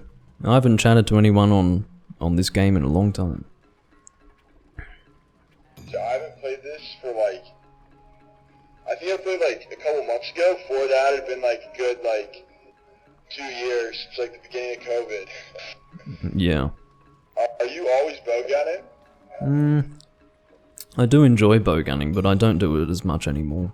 I heard that you said that you don't know what you're doing when bow gunning. It does take a little while to get used to it, but it's pretty good. That's true. I feel like it's like the skill level is something that I just don't. It's like hard to see when you're doing it well. You know, on the G level, like it's very difficult for me to like solo anything bow gun, and then like to do it against G rank. I feel like I'm not seeing enough progress. No, that's fair enough. I mean, like anything, the more you use it, the more comfortable you'll get with it. I think a lot of people typically use the same weapon types because that's what they're comfortable with, and they're sort of scared to venture into anything that's unfamiliar when they've got that level of comfort with a weapon they've used a lot. But I think you get a lot more enjoyment out of the game when you've got more options. If you open yourself up to more weapon types, learn how to use them, you can choose more ways to play the game, and that will give you more longevity, and it'll be more fun. Do you play any other Monster Hunters? Yeah, I do. I mostly play 1st and 2nd gen Monster Hunter these days, so basically the stuff before Monster Hunter Try. But I do play a bit of Generations Ultimate on the Switch as well. Gotcha. Cool. Yeah, this is the one I just keep coming back to, just because like it's hard to put in the time on the other ones. But just checked my guild card out. And you're right, it's I'm coming back so I can do the dual blades, the great sword, but used to do pretty much all longsword hammer. So Yeah. you're right, it's all about switching up the weapons. Yeah, for sure. I'm having to explain to this guy that he's just posted a quest that only 2 people maximum can join on, which is not really going to help for a room of 4. I mean, like, if I were him, I'd get my key quest out of the way, but I'm not sure. Also, he's got a critical eye +3, so, or +26. So, I don't know if that's like, He's got 26 points in critical eye? What the hell? yeah, from 1 gem. It must be Oh. concentration on it. Oh, I see. He's a cheater. You do realize that he's cheated to get that.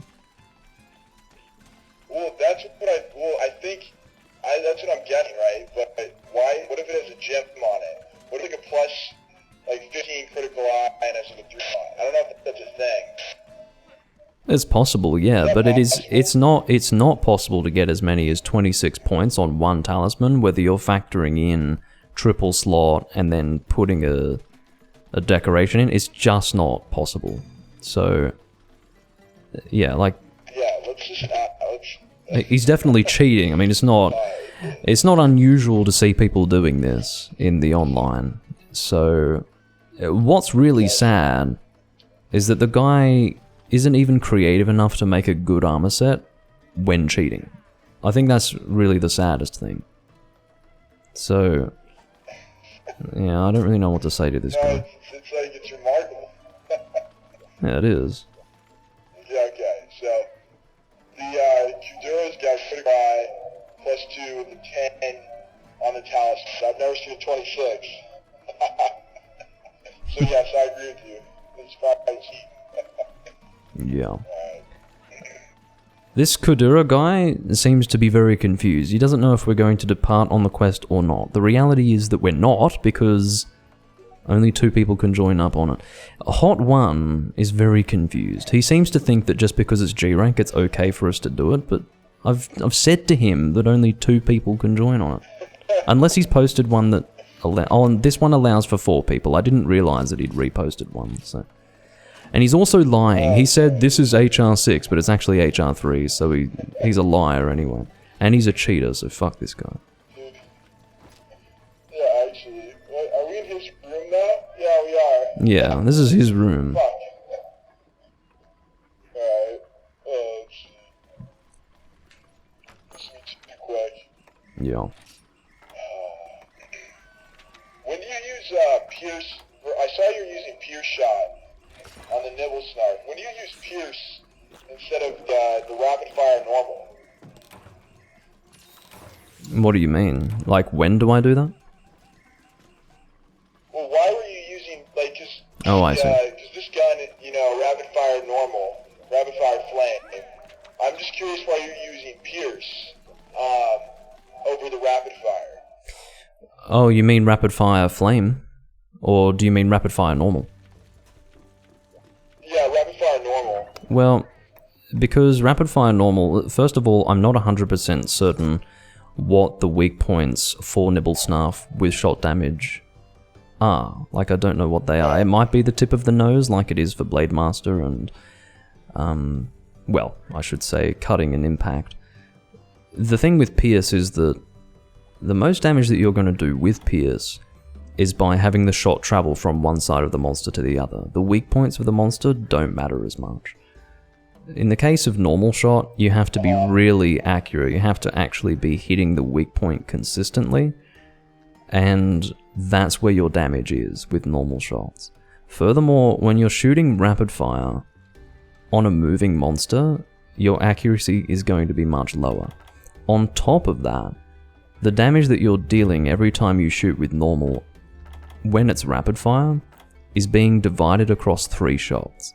So if only 1 of those 3 shots is making contact, even if only 2 of those 3 shots are making contact, you're not dealing good damage. So generally, I would say that rapid fire normal just sucks, and I try to avoid it.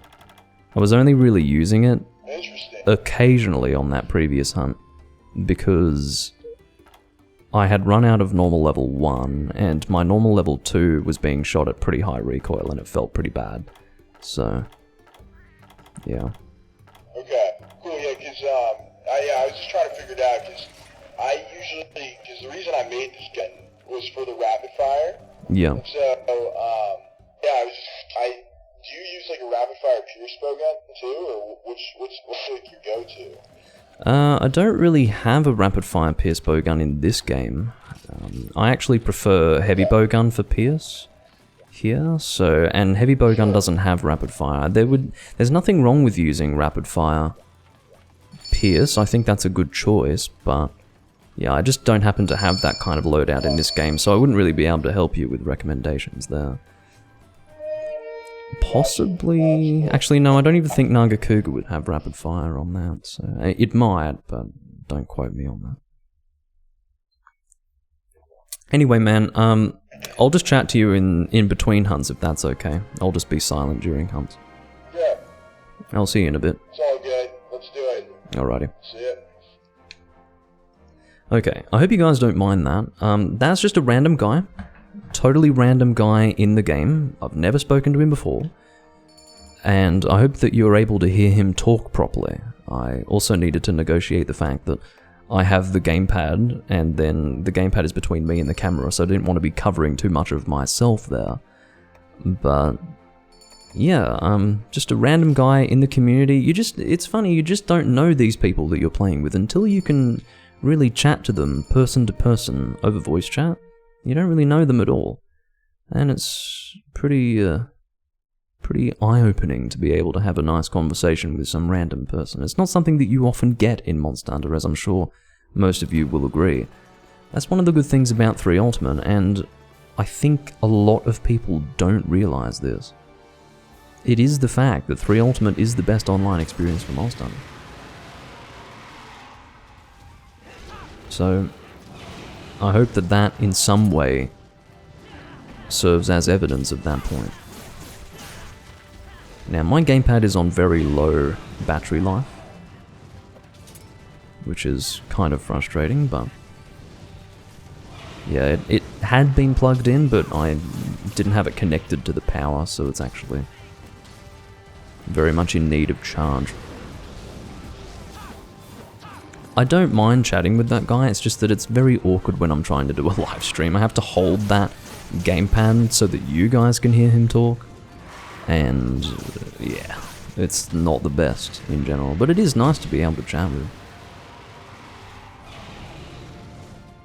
Yeah, he's actually trying to learn how to hunt better. He's asking questions about how I use bowgun as a bowgunner. I love that. It's so good. I mean, that really is a far cry from a lot of people who play Monster Hunter these days.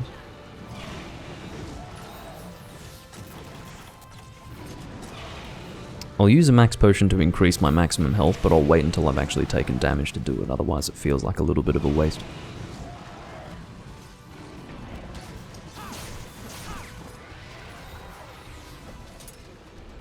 Yeah, the last guy that I was chatting with over voice chat on the gamepad was a very different sort of interaction. That guy was being a bit of an idiot in the chat in the first place, and so I took a very troll-esque approach with chatting with him over the gamepad. It was a very comical sort of interaction.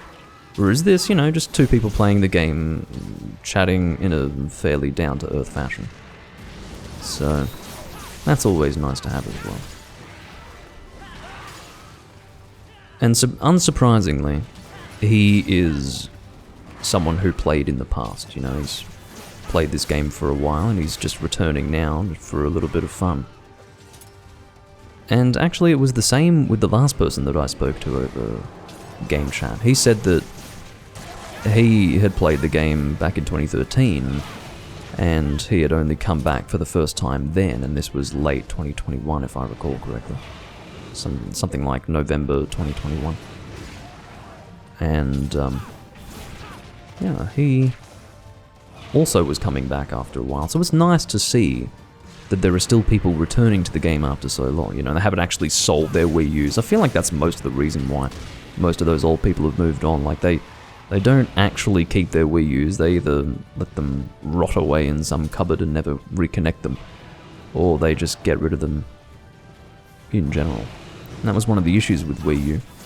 And I do have to admit, I'm really only playing the Wii U for this game. I do have other games that I can play on the Wii U, it's just that of all the games that I own, this is the game that I spend the most time on, and for some people, particularly those who don't play as much Monster Hunter, that's not really going to be enough incentive to have their Wii U connected at all times. You know, they're going to keep it away in the cupboard, and when it's away in the cupboard, there's less incentive to actually play 3 Ultimate.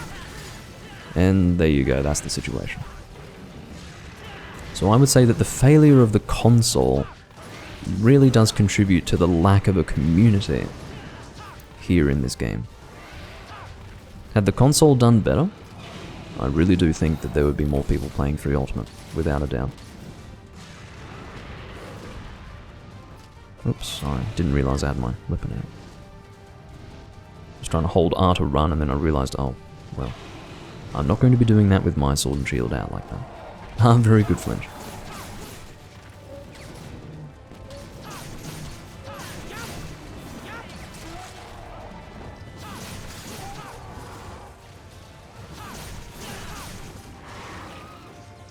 What's funny is that when I explained to him, that guy on the voice chat, that I was using something that I didn't even intend to depart on the quest with, he couldn't hear me. So that entire conversation took place without him realizing that that loadout was not even what I intended for.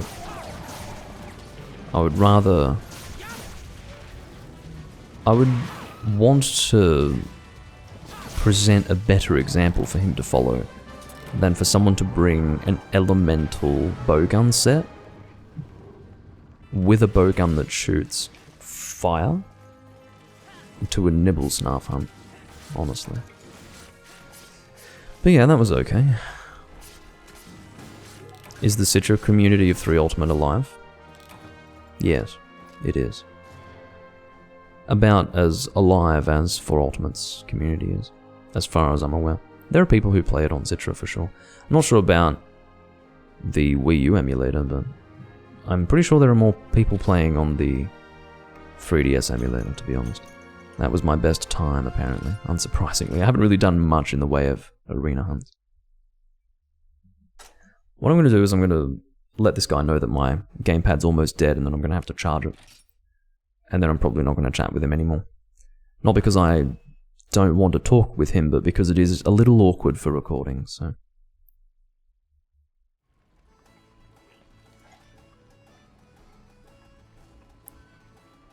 Hey man, are you there? Hey, how's it going? I actually didn't hate that. I thought that was kind of fun. I forgot that you played with the presets. Yeah, I'd actually half forgotten that myself. I mean, I knew that very well, but basically, the last hunt that we did, the one with the nibble snarfs, like that gunner loadout, was one that I didn't even mean to depart on the quest with, so I actually took extra care to depart with something that I wanted to depart with this time based on that, but it was an arena quest, so of course, that wasn't needed. Yeah, I'd love to chat more, but my gamepad's almost dead, so I'm going to have to plug it in for a little while, if you don't mind. I have to plug it in really far away from where I am, Yeah, so... no, it's all good. All good, man. Let me know when you're back around. Alright, sounds good. I'll see you in a bit. Yeah. Yeah, I will go and plug it in. Whether or not I'll stick around in this hunt long enough to chat with him again, I don't know, but... very wholesome, it must be said. To find someone who's just, you know, here having fun, wanting to better themselves. Yes, I will take your guild card. Not enough room in the guild card list. Shit.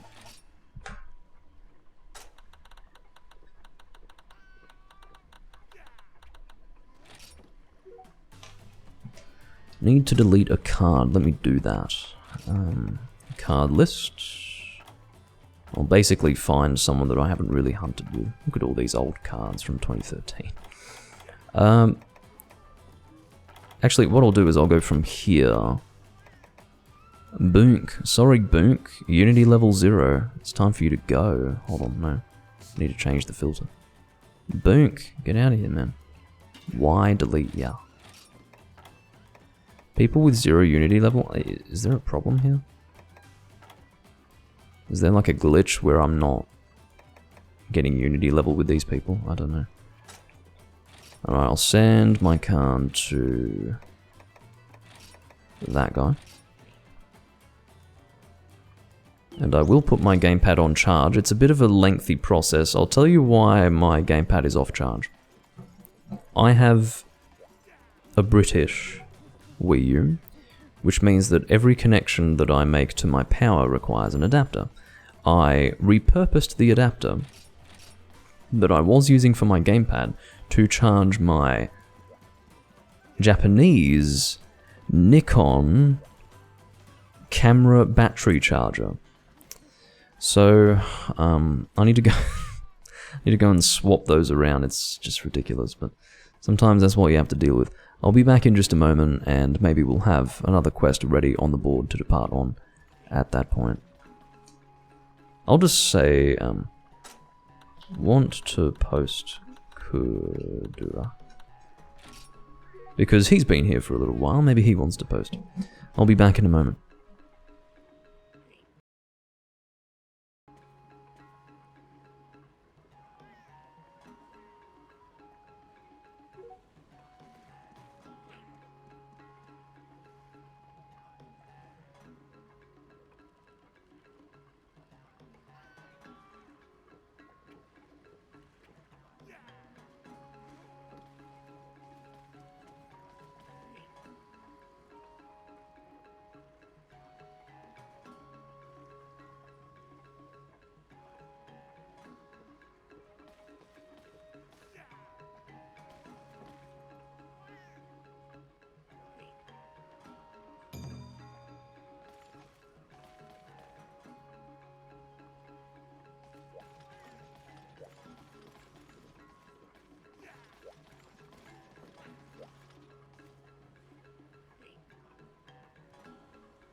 So, seeing the reason why people are not as nice on Hunsterverse, by comparison, is because free-to-play communities are, by their very nature, shit.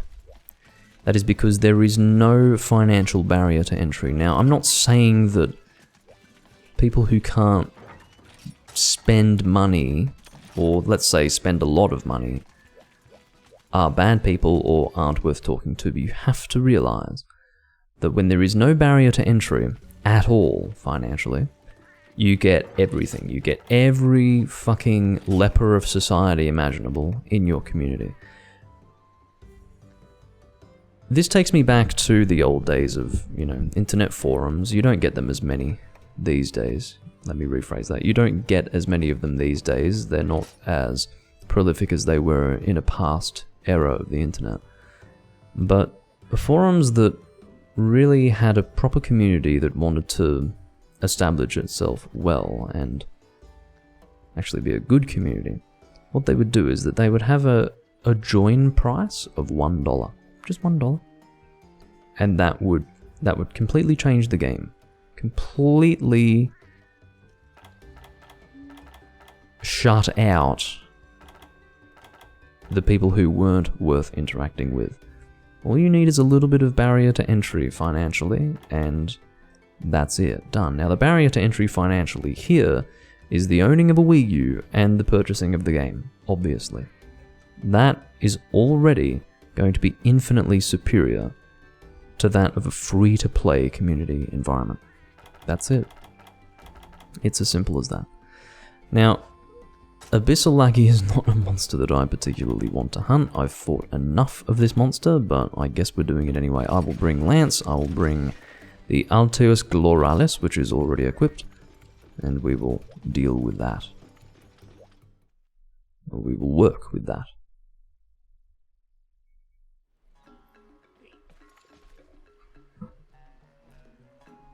Absolutely, Kodoku. Although I must stress that... Oh wait, this is Emperor of the Abyss? Is this the fucking... Okay. This is the stronger Abyssal. Not even the standard one, this is the stronger one. Hopefully we'll be okay. It seems like we've decided to go with a very similar loadout to one another. Pimin and I. Let's have a look. See what he's got going on there. Guard +2 Mind's Eye Guard boost. I see, he's mixed it with a low rank armor piece.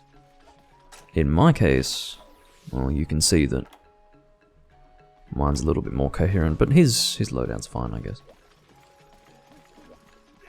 What's the deal with this Hot One guy? I haven't really taken the time to properly address this to you guys. I was having a conversation with Ibpimin about it, or a brief conversation anyway, about how this guy has an obviously hacked talisman.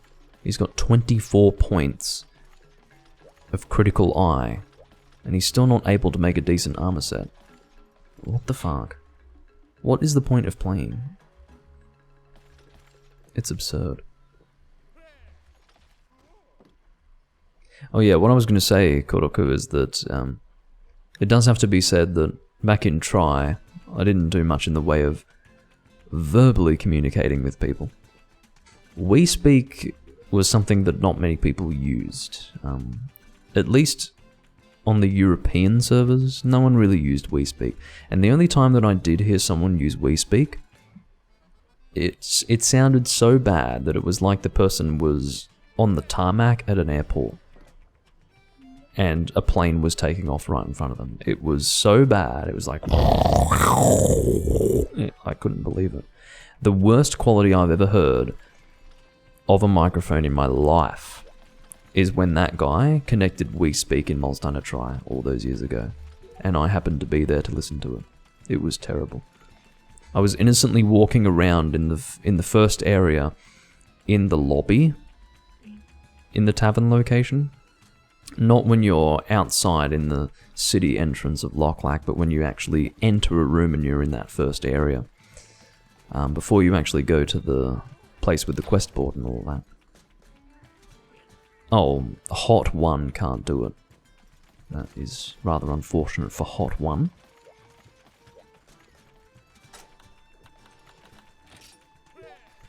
He might have needed to type that into a translator to let us know that he couldn't do it. Anyway, yeah, I was just innocently walking around, and next thing you know, some guy connects We Speak, and I couldn't believe what I was hearing. It was absolutely terrible.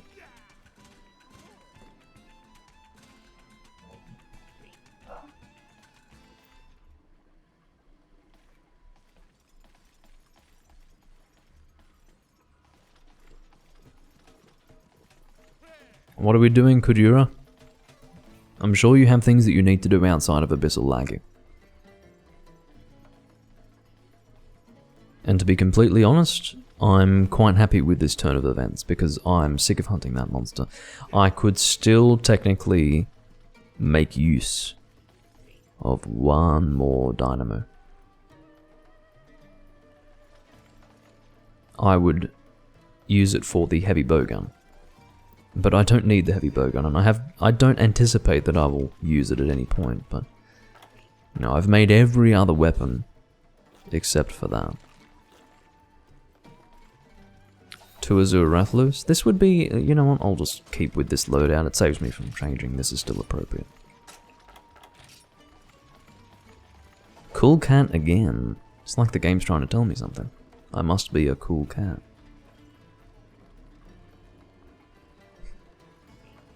I wouldn't want to get in voice chat with the majority of Hunsterverse. That's if they could even communicate verbally with you in English.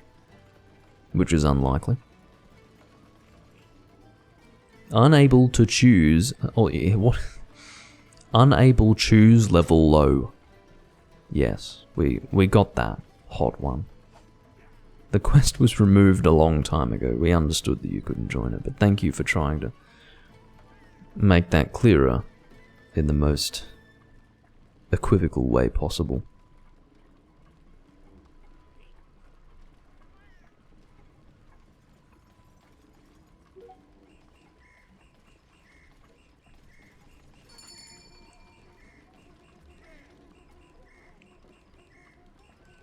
Yes, he is HR6.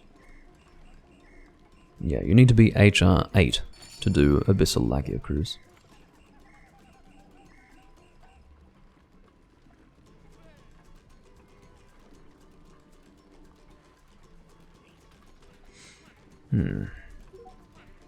I don't know how much longer I'll be live for. I don't mind doing a bit of a longer live recording, because this has turned out to be a pretty good one, I would say. Except for the fact that I departed on a quest with the totally wrong loadout, and I was exceptionally incensed for the entirety of that hunt. And I managed to, you know, hold back my frustrations fairly well, but I was really pissed. He's saying it again! Unable choose level low. We fucking get it, man. We understand. That's why we're doing this quest. Jesus Christ. He has twice now seen fit to tell us unable choose quest low. Or choose level low. Sorry, I don't know. I'm getting my broken English wrong. Sorry.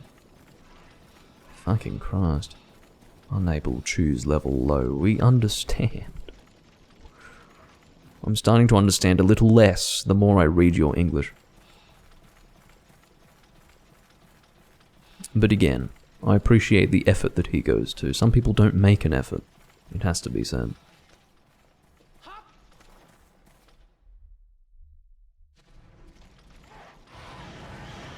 The benefit to the fact that we all use the Hindu-Arabic alphabet is that we can at least, without too much difficulty, input what we're saying into a translator and understand each other.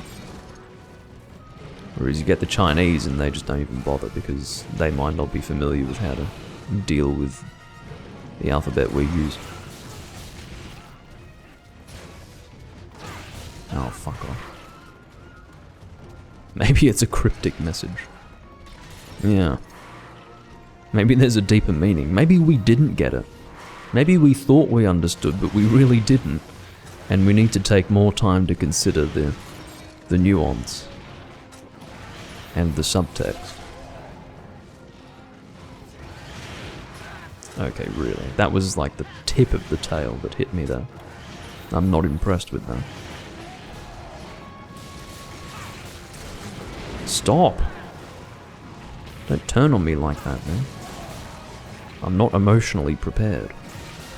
Sorry, Ibpimin, I'll try to adjust myself. Here I am as the Lance user. Look at us, how cute is that? The Lance user tries to adjust himself to avoid hitting the Longsword user, and then the Longsword user adjusts himself to avoid hitting the Lance user. I mean, bloody hell. It really is like a scene out of a totally unrealistic telling of a hunt in Monster Hunter.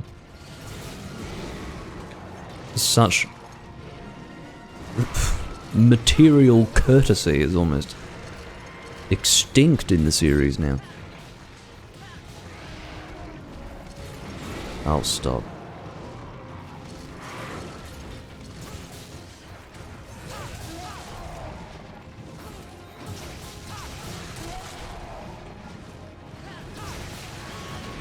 Oh, I was so close to being able to counter that. I would say 1 frame more. If the monster had done that 1 frame earlier, I would have been able to counter it, but no. I can only deal with what I can. I can only manage with the cards that I have been dealt.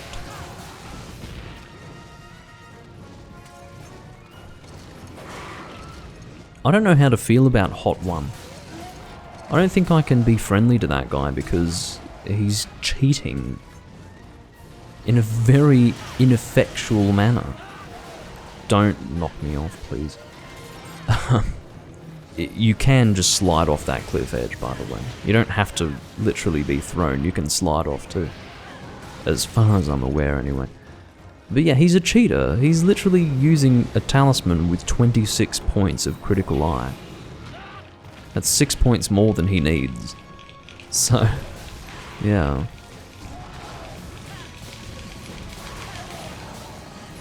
Well, good flinch. But seriously, people just homebrew their Wii U's and just can't resist the fucking temptation to use some stupid cheat with this game. What I say is, what's the fucking point? It's especially pointless when you don't even know what you're doing in the game. Which that guy clearly doesn't.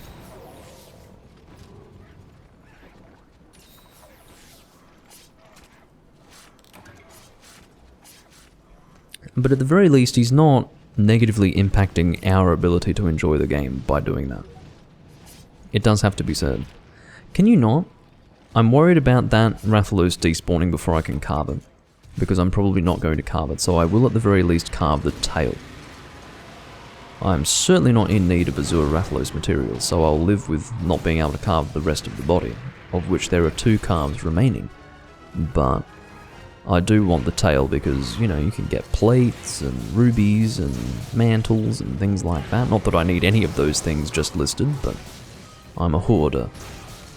So, whoop, that was a bit tricky of you, Rathalos. And then he does his fireball much sooner than he should be doing it. Just to spite me and confuse me and successfully hit me by way of confusion. Stop. At least you didn't do your fireball. I do love the colour of this monster. I understand why they decided to go for Azure Rathalos as the flagship for the international release. It's because he's a very picturesque monster. He's a standard dragon. He's nothing too complicated for the Westerners to look at, and he's also got nice coloration, so I get it. Brachydios, on the other hand, you know, the Japanese like that because it's weird looking and they're like, yo, we're Japanese, so we like that kind of thing. But Westerners, they're like, no, I need the dragon. If it's not the dragon, I don't get it. What am I looking at? Ugh, not interested. Now, I don't suggest that Westerners are that simple-minded, although they may very well be. But at the very least, that is the marketing logic behind it. Okay? Your average person is not going to look at a Brachydios and understand what precisely they're looking at, but Rathalos, yeah, they know what they're looking at in Western cultures. They're like, well, it's a dragon and it's got pretty colours, so I'm going to play the game. That's what it comes down to.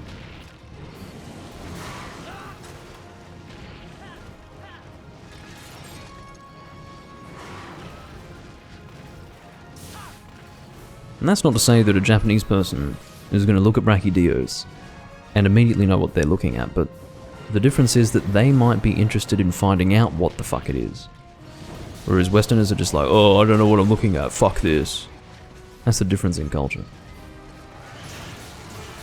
And that really encapsulates why Monster Hunter is, traditionally speaking, a very Japanese style game, and the westernization of Monster Hunter has resulted in what can only be described as simplicity, a simplification of the original system, a streamlining of the system.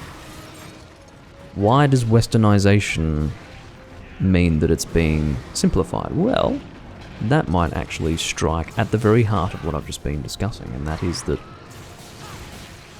Westerners don't like to do a whole lot of thinking. They like to do a whole lot of doing. They don't want to have to think too much about it.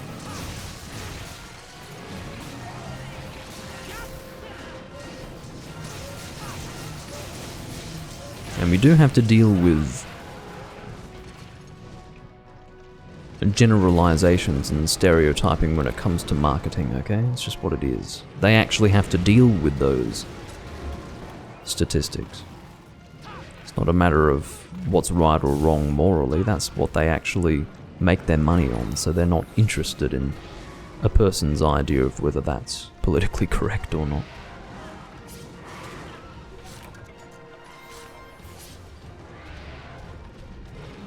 This Rathalos is not long for this world, by the way.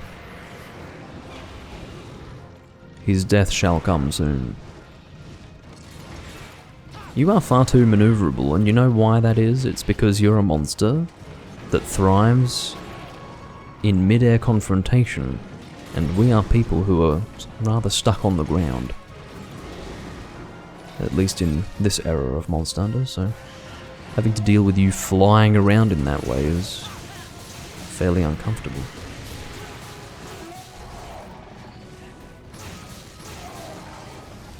That's what you call a headlock, ladies and gentlemen.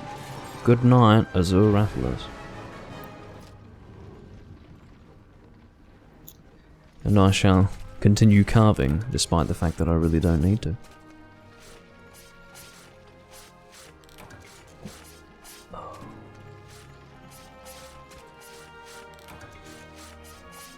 It's very presumptuous of me to call that a headlock. I think you need to be able to flinch the monster on the head at least 3 or 4 times in a row to be able to call it a headlock. Now that's not based on any sort of understanding of community sentiment or someone's definition of headlock. That's just what I feel would be right. You know, a headlock means that you're able to consistently keep the monster flinched in place from hitting the head. I think I got 2 head flinches consistently, and here I am calling it a headlock. Let's get a grip, shall we? Let's not get too self-congratulatory.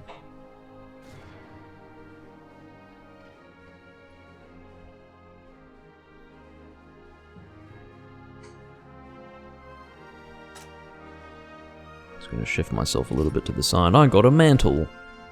That's a very lucky mantle, I have to say, but it's 1 of 4, and yeah, I don't need them, so I would have rathered that it went to someone else, but it's always the sort of thing that goes to someone who doesn't need it.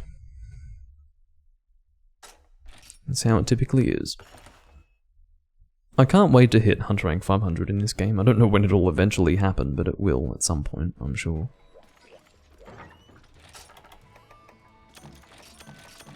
When the earth has changed beyond all recognition.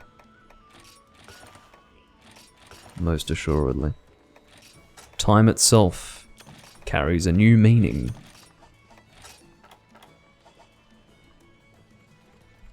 I need to take a trip to the little boy's room because excessive consumption of white wine does require the... Well, I'm not actually going to go into deeper detail than that. You understand what I mean. I'll be back in a moment.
I'm back.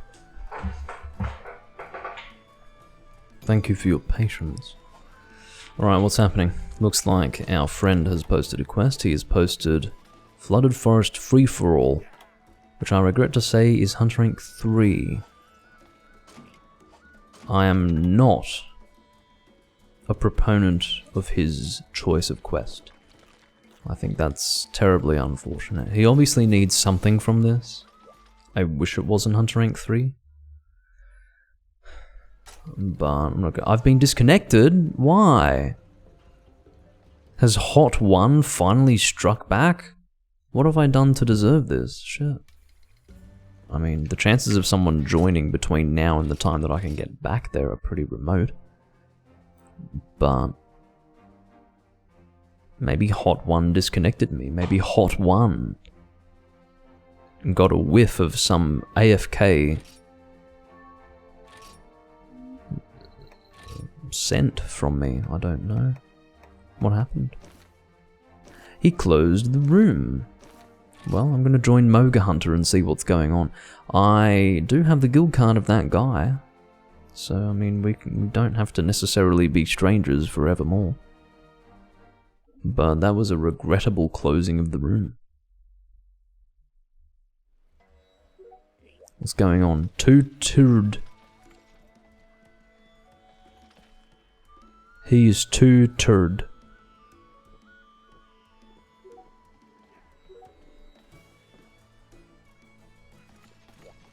Oh, is he closing the room?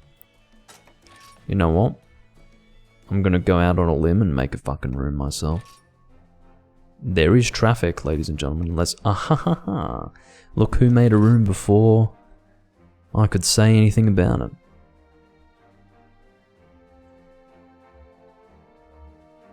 Well, it's meant to be. Is it not? We are meant to continue our interactions. This gentleman and I.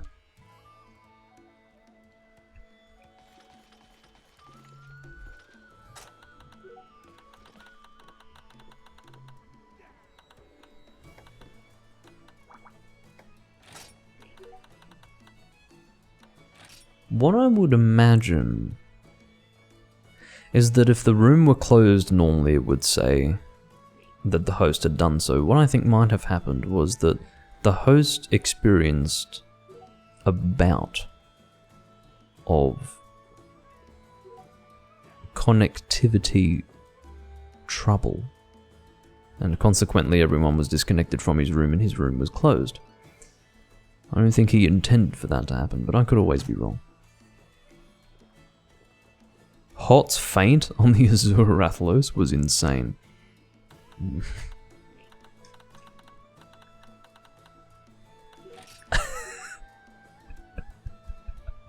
Lance charge to fireball death, he says. Well, that would have been very cinematic, and it may very well be that I've caught it on camera.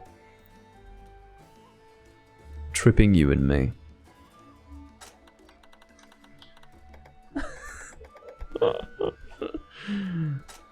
Perfect karma, yeah, for sure.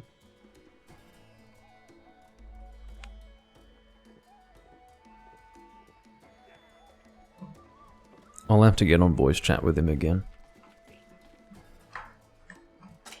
Frustratingly, I can't really reach my gamepad from here, so... give me a sec.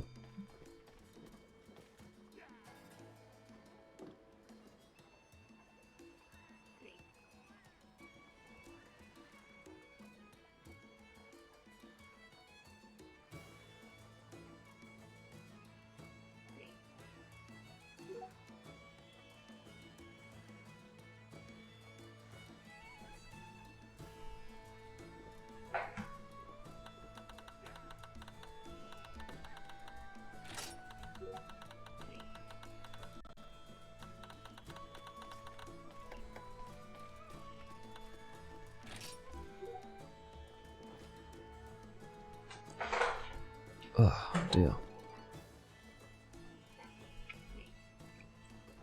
I need like a stand to hold my gamepad. Hey, man. Dude, that was so funny. He literally, the lance charge, and I think you were standing there, but he hit me out of the way, and then immediately got fired off. It sounds great. I was like, oh my god. That was good. That's why we play the game, honestly. No, that's what makes it all worth bad it. about the trip, because, yeah. Well, that guy's gone now anyway. Probably for the better, he's a fucking cheater. And he was like, yeah, he's level 6, he was always like, I can't do that. Well, I mean, yeah, he kept on saying that. He kept on saying that he couldn't join. I mean, we worked that out. I think that's one of his hotkeys, honestly. It's hilarious. Yeah, exactly. I mean, he's probably got a list of these translated phrases that he just sends. Even if it's not needed, he just sends it through. He's like, well, shit. Maybe they need to know this with his limited English.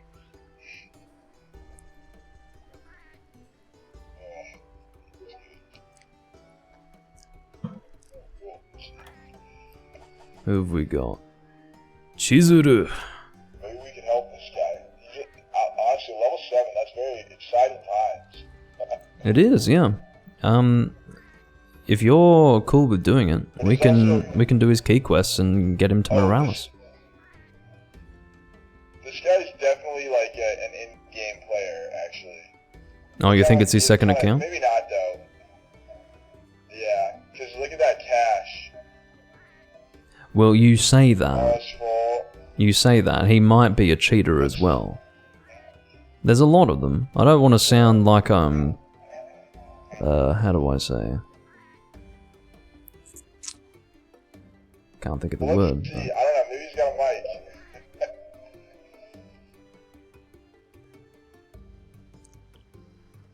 I don't want to sound paranoid, but a lot of people do cheat in this game, so if he's got max Zenny at HR7, I haven't seen his money, I'll have to check, but yeah, he could be a cheater. Well, yeah, I mean, yeah, it's kind of weird, right? Like, if you haven't done the key quests, you don't level, but you could just do a bunch of G quests, sell all that stuff. Like, you could probably liquidate your inventory and become fully loaded. Like, I could totally do that. No, in my experience, there's an extent to what you're saying which makes sense, but actually, for that amount of money, you would need to liquidate. You would need to liquidate more than what he could have possibly acquired in the time that it took for him to get to HR7. Unless he...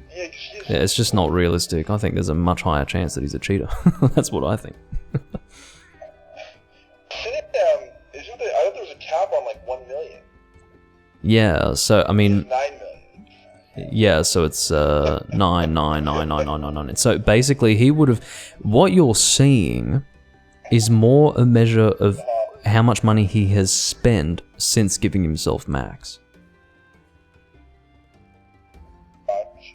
So, yeah, this guy's a fucking cheater. I mean, whatever. Everyone seems to be doing it, so I can live with it. Yeah, let's see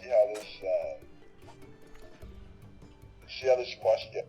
This is gonna be an easy quest anyways, but...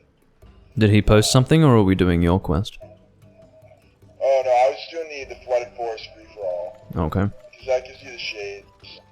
Ah, right. Okay. Yeah, I don't have the shades in this game. I had them in Monster Hunter Tri, the game before this one, but I didn't get them here. Yeah, I played Tri. That was my... Yeah, I love that game. That game was super cool. Man, This is pretty much better in every way, except for nostalgia. That's true. Yeah, 3 Ultimate as a video game, in terms of the experience of playing the content of a game, is better. But Try, when it came to the community, and you would have experienced this, that was special. Like, the Try community was special. And I haven't met a single person who would disagree. What'd you say?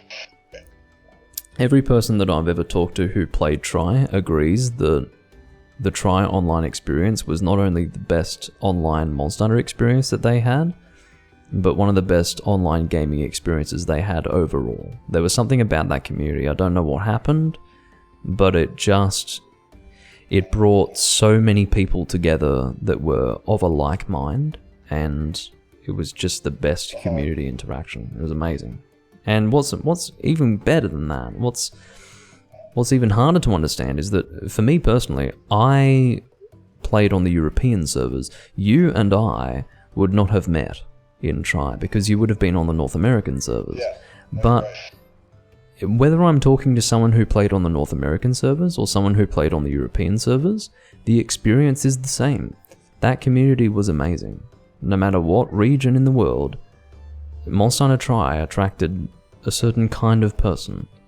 And whether you were experienced with games that came before Try, or Try was your first game in the series, you were probably someone worth chatting with and hunting with, because it was just this perfect time in history where everyone came together and played a great game together and had a good time. It was weird, and it'll never happen again.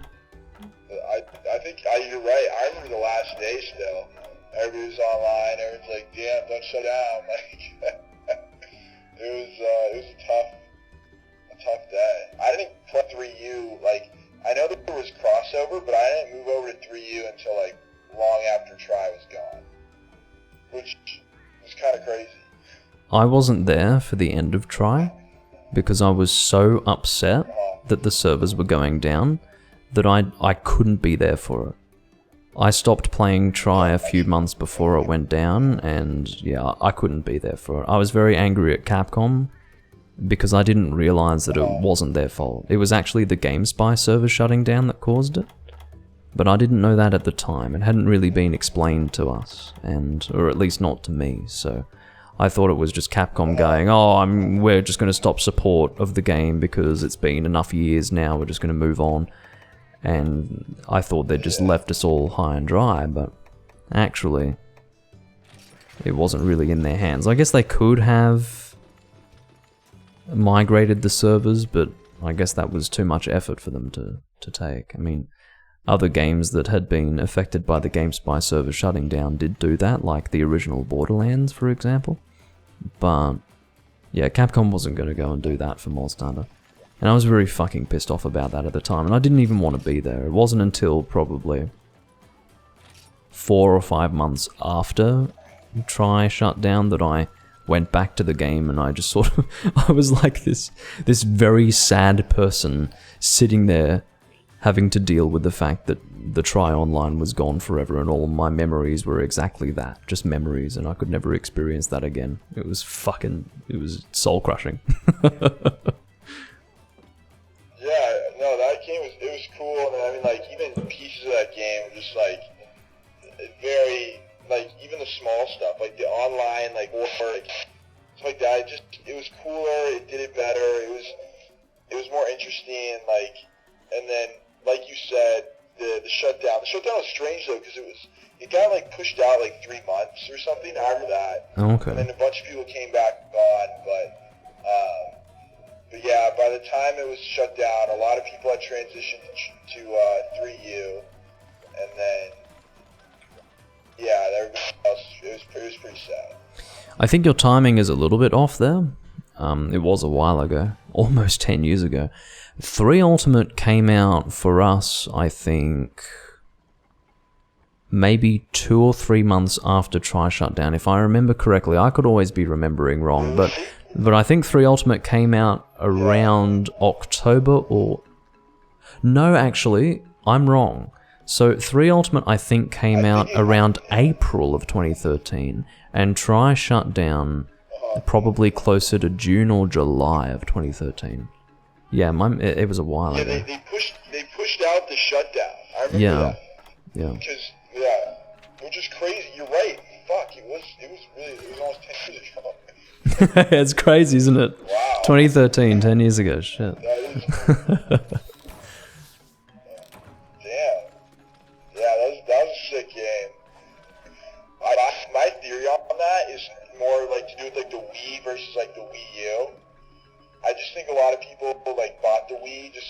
was like a general gaming console that everybody had to have, and then Yeah. a lot of people didn't make the jump to the Wii U. Oh, absolutely. One of the reasons why 3 Ultimate is not doing so well right now in terms of its community is because the Wii U failed. I think if the Wii U did better, this game would still be alive today in a big way, because it's a fucking good game. Even among the Monster Hunter games, this is one of the best. In my opinion, it is the best Monster Hunter game. So I think it's a real shame that the Wii U failed, because in the end, I think a lot of people who even played this game in the past, like, I don't know if you played it the year it came out. You probably did. I mean, you said that you got it a few months later, but I started playing it towards the end of 20... No, I didn't. I got it, like, the next year, but yeah, close enough, yeah. Yeah, I mean, even you would have experienced the servers being pretty active. Just not even comparable to what they are now. Just, we're talking, you know, hundreds of people playing. All of those people probably still have their Wii U's. They either still have them, or they sold them, but I think that if the Wii U had been more successful, all of those people would still be using that console and still be playing, because why would they stop? I think that Monster Hunter was... You know, the people who were playing Monster Hunter then are not the sort of people who would just stop playing it. I think that for them, it's not worth, you know, pulling out their Wii U from their cupboard that they've kept it in for years because they don't really play anything on it, just to play 3 Ultimate with a community that's almost dead. I think that's what's happened, so... For me, it is worth it, though, because this is my favourite Monster Hunter game, but, you know, I do what I can, but... Yeah, no, I get that. What makes this one better than the new ones in your mind? In my opinion, 3rd generation Monster Hunter was the perfect expression of traditional Monster Hunter, whilst fixing everything that was wrong with it. So I play a lot of 1st and 2nd generation Monster Hunter, so that's everything from Monster Hunter 1 to Freedom Unite. For me, original Monster Hunter had a lot of problems, but the general concept of it was amazing and so interesting and exciting, but there were a lot of game design flaws. There was a lot of jank, there was a lot of stuff that just didn't work properly, and they really could have done better. But I think that 3rd generation was the first generation of Monster Hunter where they really tried to iron out those issues while at the same time keeping that original concept intact. It wasn't until 4th generation that they started to depart from that. They wanted to do a little bit more with that original idea. I think some people would argue that including things like underwater combat and including things like blights and diminishing returns on trapping monsters and flashing monsters already is a departure from the original concept of Monster Hunter, but I don't think so. I think the original concept was intact in 3rd generation. It was just a polished version of it. And for some people, they didn't like that. The reason why people who played 1st and 2nd generation Monster Hunter didn't enjoy Monster Hunter Tri and Monster Hunter 3 Ultimate and Portable 3rd was because they had gotten so used to fighting the game mechanics instead of fighting the monsters that by the time Monster Hunter had evolved to what it had become in 3rd generation, it wasn't a challenge for them anymore. And because it wasn't a challenge for them, they felt that 3rd generation was objectively worse.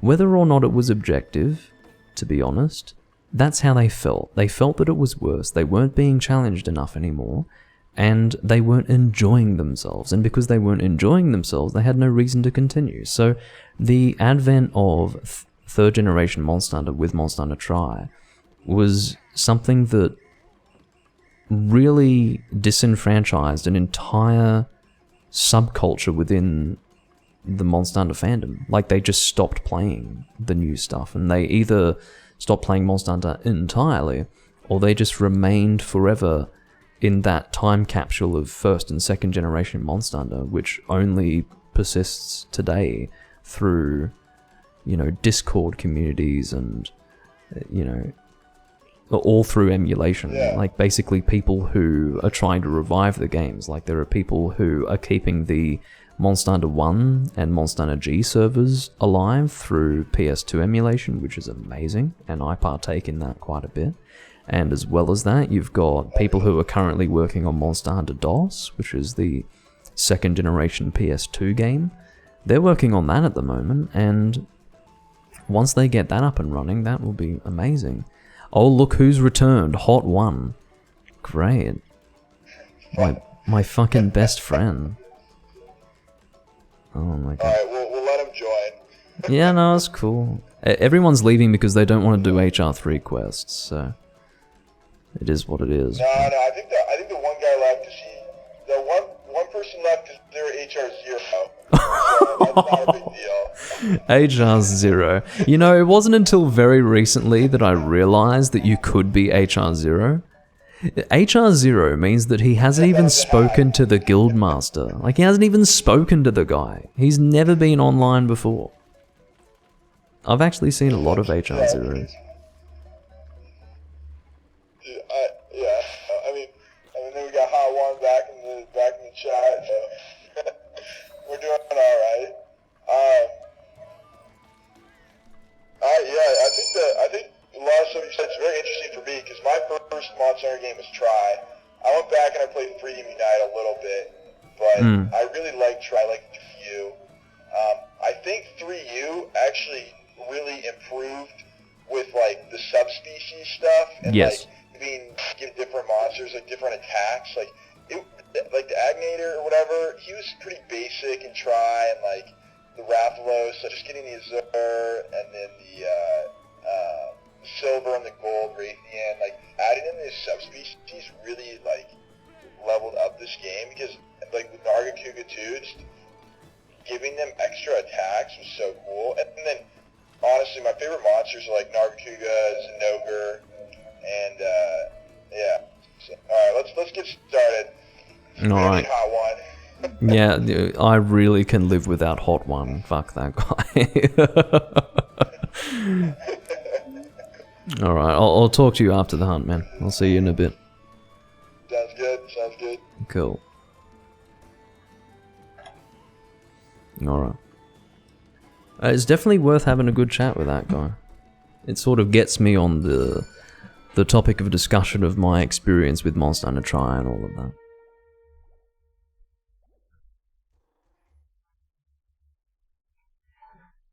I hope you guys can hear him properly. Those of you watching now, could you give me some feedback as to how audible he is? Can you hear what he's saying? To be honest, in person, it can be a little bit hard to pick up on what he's saying. But I hope it comes through fairly clearly through the microphone. Last time I did that, like recording what someone was saying on the gamepad, I had a slightly different recording setup. So I am mildly concerned that with this new recording setup, somehow you can't hear it as well. But, oh, you can hear it alright? Well, that's good.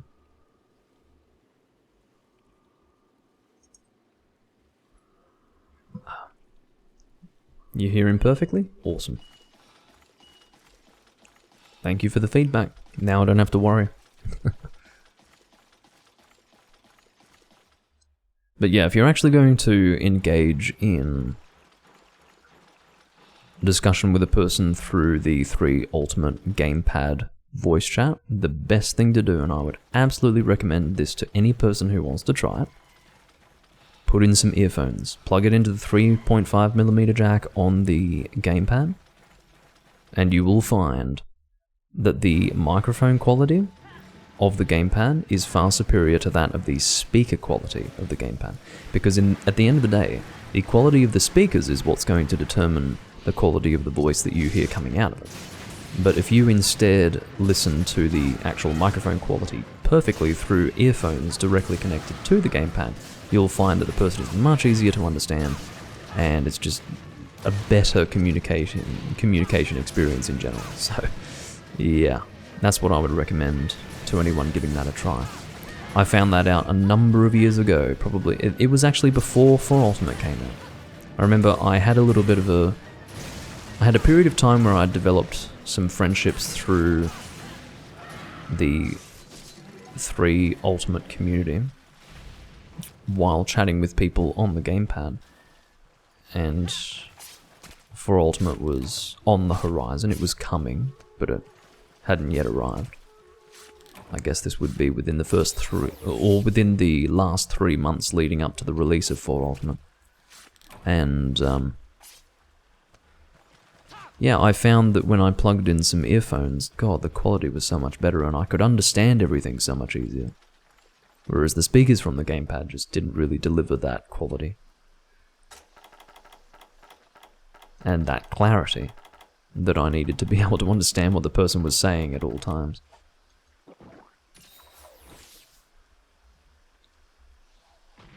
Yeah, the speaker isn't very good at all. Is Goebel the next monster, or is that a different one? Again, and I've expressed this point of frustration many times, you can't actually see the monsters that you're hunting during the quest in this game, which doesn't make sense to me because in almost every other Monster Hunter game, you can. You can actually see what your objectives are while hunting. Oh, it's Lagia Cruise, okay. Or Plesioth, one of the two, but I think it's Lagia Cruise. I'll just take the shortcut, why don't I? Good day. This is HR3 by the way, so we will be taking care of this pretty quickly. It turns out that Ibpimen, which is not an easy name to fucking read or pronounce, wants the sunglasses. And you never know, I might actually have the materials needed to craft them. I don't know how many times I've done this quest, probably not a huge number of times, but with the completion of this quest, I may very well have what I need, I don't know.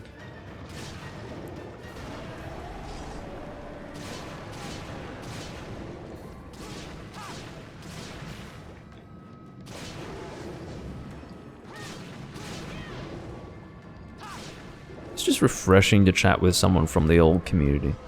He's a tri-player, through and through. He's literally a tri-player who hasn't really played too much Monster Hunter outside of Tri. I've literally found a person from that very insular community that has all but disappeared now. But he's still here, and that linkage has been established through 3 Ultimate. It's thanks to 3 Ultimate that I can find a person who is so localized to that Monster Hunter experience. In the year of 2022, it's just amazing. I love it. And what he touches on, I didn't really get a chance to respond to how he felt about Tri versus 3 Ultimate, but he absolutely touches upon what makes 3 Ultimate better than Tri.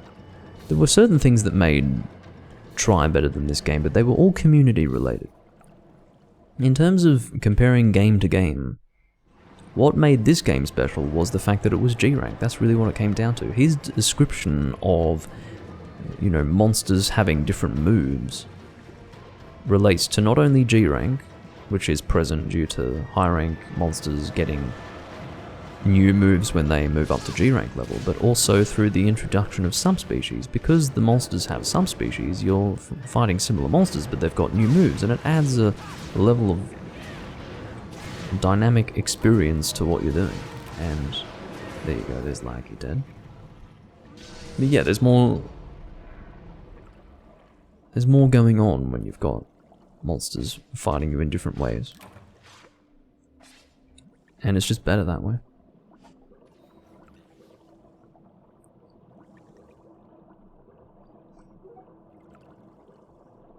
Good job, says Ippimin. We have the same idea because we really draw on the same experience, the Tri experience. Even now, much of my Monster Hunter experience, especially with stuff like this, comes from Tri, so we evaluate the best course of action based on the same knowledge set. This stream is making you want to play 3 Ultimate. Well, it's the best Monster Hunter game, man. That's what I think.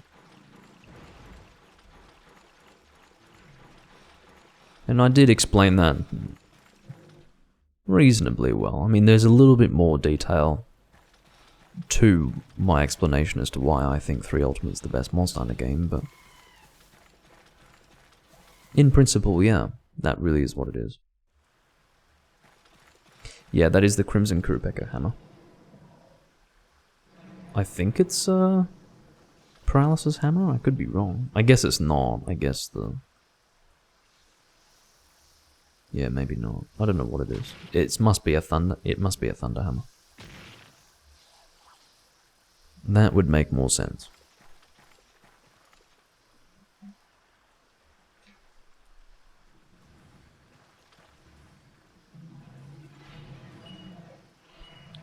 Oh, I think we might have to fight Goebel underwater.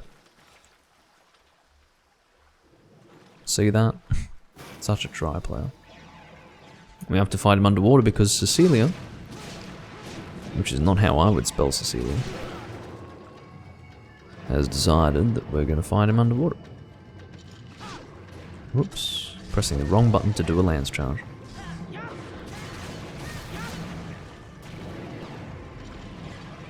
Oh.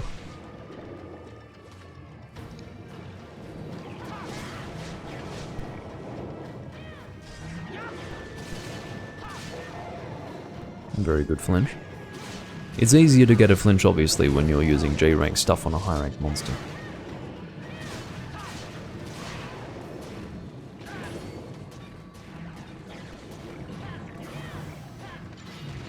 I don't know if I would advise people to, at this late stage, buy a Wii U to get 3 Ultimate.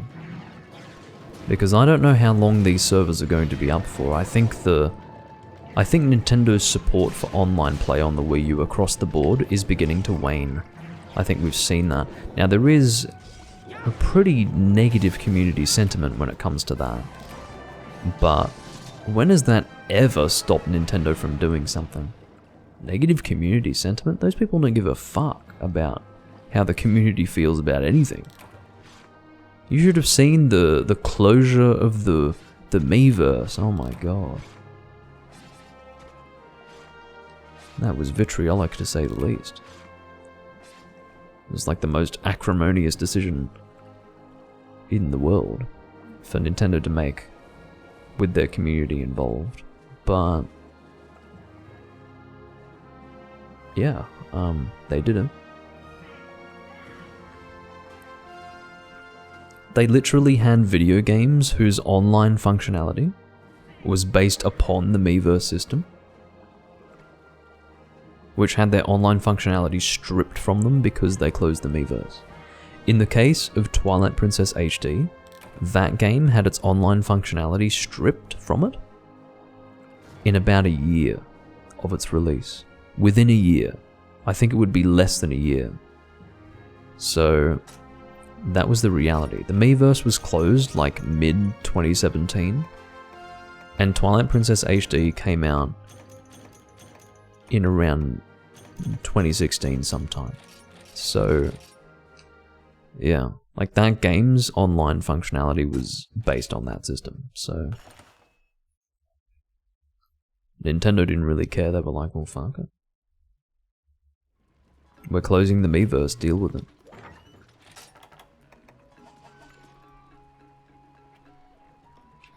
I'll have to check to see if I can forge that thing. Yo.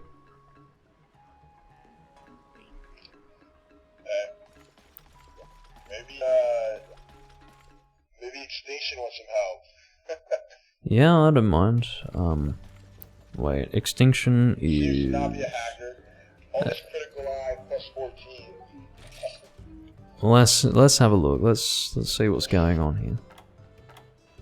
Critical eye plus 14. Well, that is possible. That is possible. So, oh no, he hasn't gotten that from his talisman. So all good.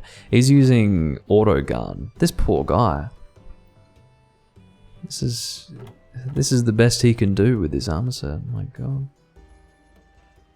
It's all good. The 2 mantle though. Everybody needs 2 mantles. He needs 2 Rathlos mantles. Well, I don't mind doing that. I would just rather work for a mantle by doing silver Rathlos, But he can't do Silver Rattlers. Oh, He's yeah. Hunter rank 7, so... Yeah, I don't... Mantis form. Wait, what sword is he at? Los Alpha! Los Alpha! I don't know what sword that is. Looks... It's probably the Raytheon Greatsword. Yeah, it's gotta be, right? Looks like it too. Change the mantle for the sword and the greaves. Huh. Or no. Wrapped soul. For me, use the mantle for the helmet. Yeah, I'm assuming that he needs it for that armor set. Maybe he needs one mantle for a weapon and one mantle for his complete armor set. He's missing the... Greaves, I think, yeah. Let's have a look and see if that requires a mantle. I'm guessing it does. I think the helmet too. I think it's the helmet. Yeah, he needs one of them for the Greaves, so that's probably his priority. Well, fuck this guy, man. Must be it's gotta be a disact, but yeah, actually. Oh, wait. Oh my god. Well,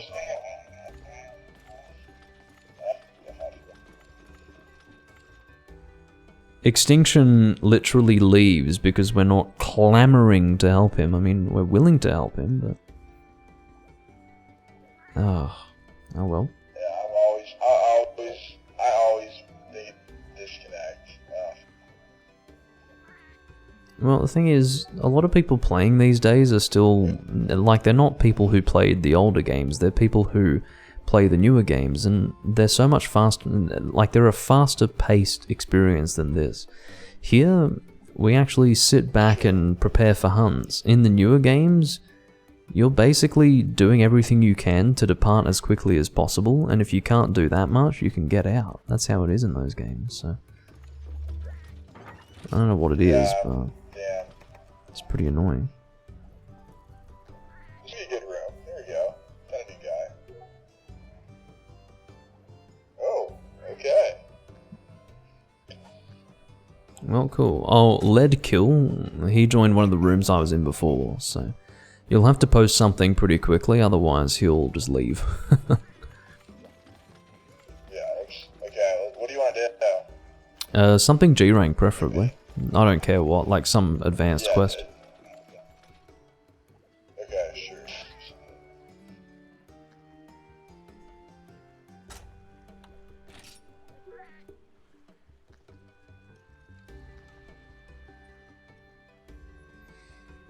This is pretty funny. The Spanish-speaking guy is trying to communicate with the French-speaking guy in their respective languages, which is probably not going to work too well.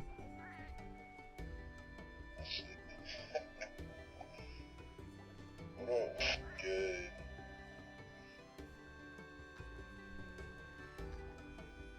Yeah, advanced quests.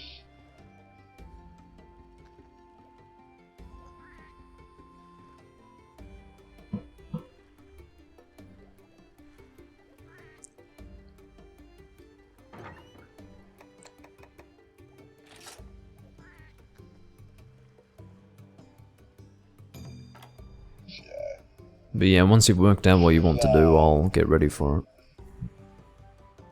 Yeah, it's Azeros, Raytheon, and Durambos, or whatever. Okay. Durambos, yeah. Misty Peaks. Sounds good.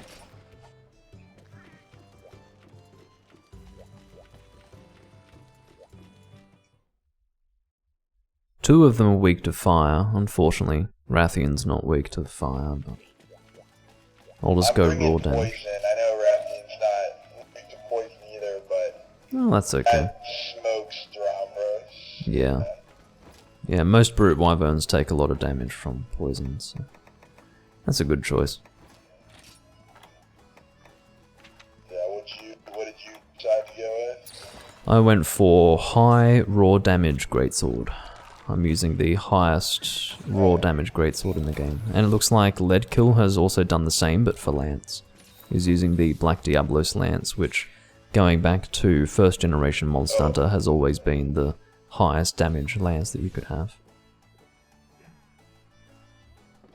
Yeah, it's cool. Oh, you got the Diablos one? Nice. Yeah, I've got the one that's a mixture of Black Diablos and regular Diablos. I think they've still got the Horn Sword design from Tri here, but it's a slightly different one. Yeah, I know what you're talking about. Yeah, like the Diablos Greatsword from Tri looked a bit different. This one comes from 2nd gen Monster Hunter. They actually brought it back in 3 Ultimate, but it's actually a mixture of regular Diablos and Black Diablos. Obviously Tri didn't have black, so it didn't have this greatsword. Anyway, I'll talk to you in a bit. Yeah, let's do it. Let's do it. Okay.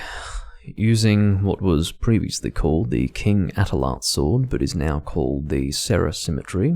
I've got the Diablos Greatsword. And we will immediately begin confrontation with Arzuros. This might be my last hunt. I don't know if I can do much more than this. I've had a good run. It's been a pretty good recording session, I would say. I'm very happy with how things have gone.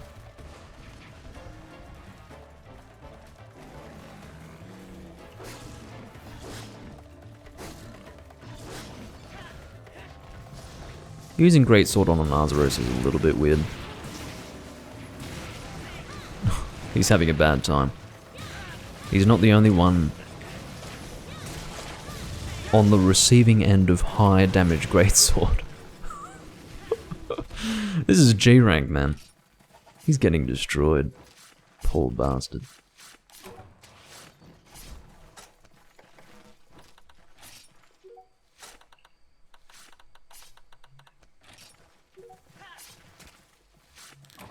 High damage team. I'm not really in need of mega potions. What's our next monster? I don't even remember. I think it's Arzuros, Duramboros, and Raytheon. So, yeah. I know where we need to go.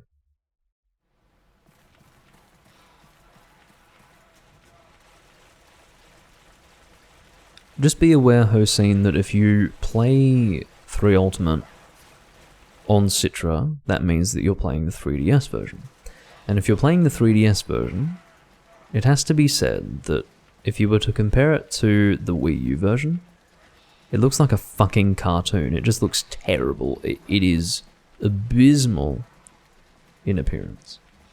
Now, if the appearance of the game doesn't mean anything to you, then go for it, but it's like a different video game, visually, compared to this one. It's just unbelievable how different it is.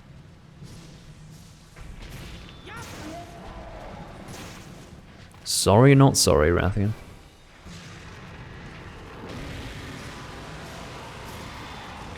Are you kidding me? I missed. I can't believe I missed the head with that. That's pretty hilarious, actually. I find that more funny than frustrating. I'll be honest. I need to sharpen up. It is always worth sharpening up with a greatsword. Remember that. Because the whole idea of greatsword is that you are focusing damage into single hits, which means that high sharpness is more important than ever. Do it. You want as much damage on those single hits as you can get.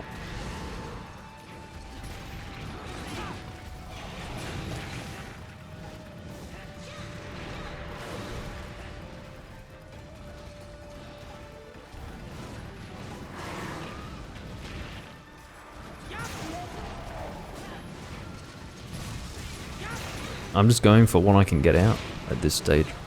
I had to sacrifice my sharpness for that, but you know what, I'm not going to sharpen for a little while. I'm going to keep with white sharpness and hopefully that'll be enough.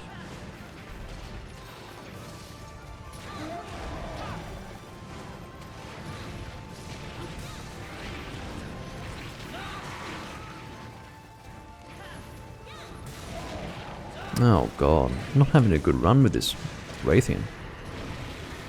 I'm getting so close to hitting her and then I just miss her slightly each time. That would have been a good flash bomb, but for some reason it wasn't quite on target. I've never been so close to hitting a Rathian with everything that I've done, but just missing every time. Incidentally, you either hit the monster or you don't, and I have not been hitting the monster. And that obviously doesn't bode well for our damage output overall. A good night. Imagine how much faster it would have been had I made contact with every attack that I sent in her direction. That would have been so much better. Whatever.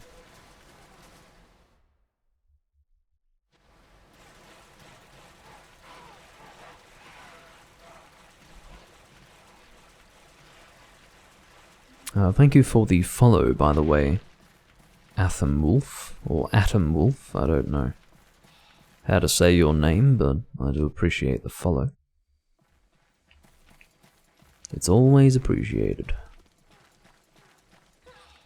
I was going to do some 4 Ultimate today, which would mean that it would be YouTube only.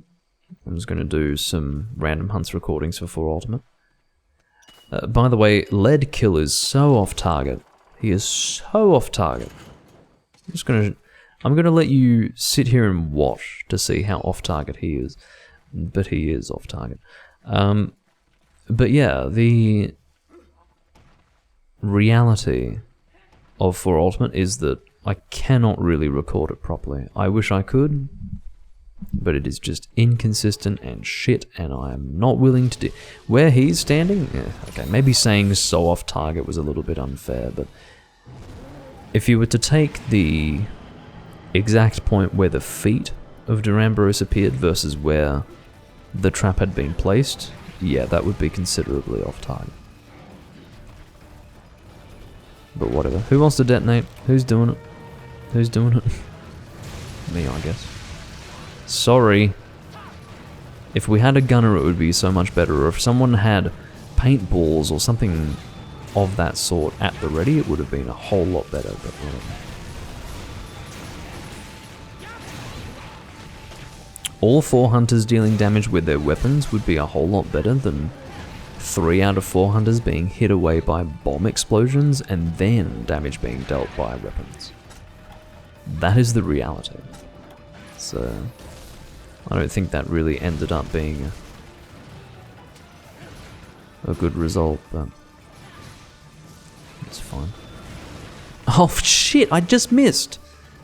I'm telling you, you either hit the monster or you don't with Greatsword. So if you miss your attack, you're dealing 0 damage. It's not a matter of good damage versus bad damage, it's a matter of really fucking good damage versus literally nothing. 0. That's what makes Greatsword so frustrating.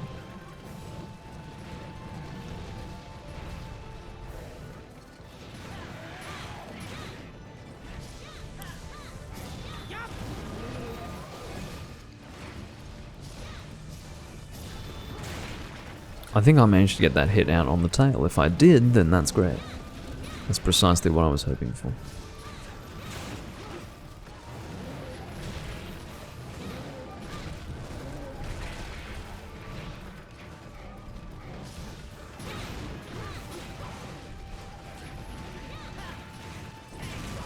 But yeah, this will be my last hunt.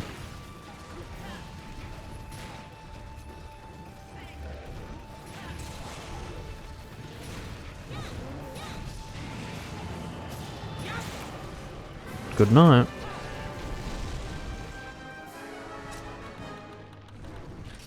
Good hunt.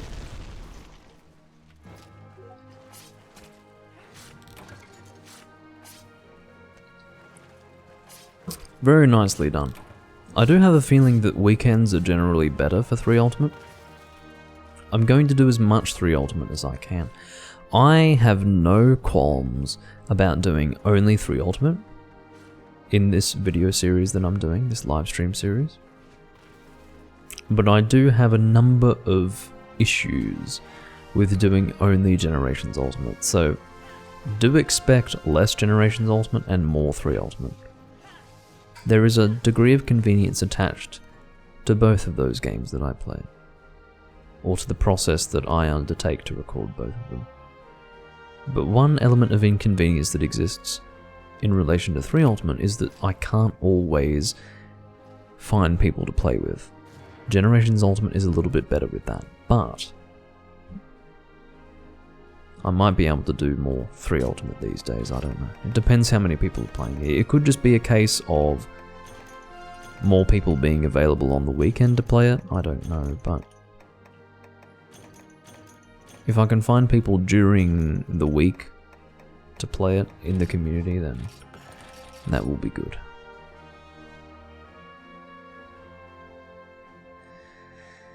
Well, actually, Hossein, this is an,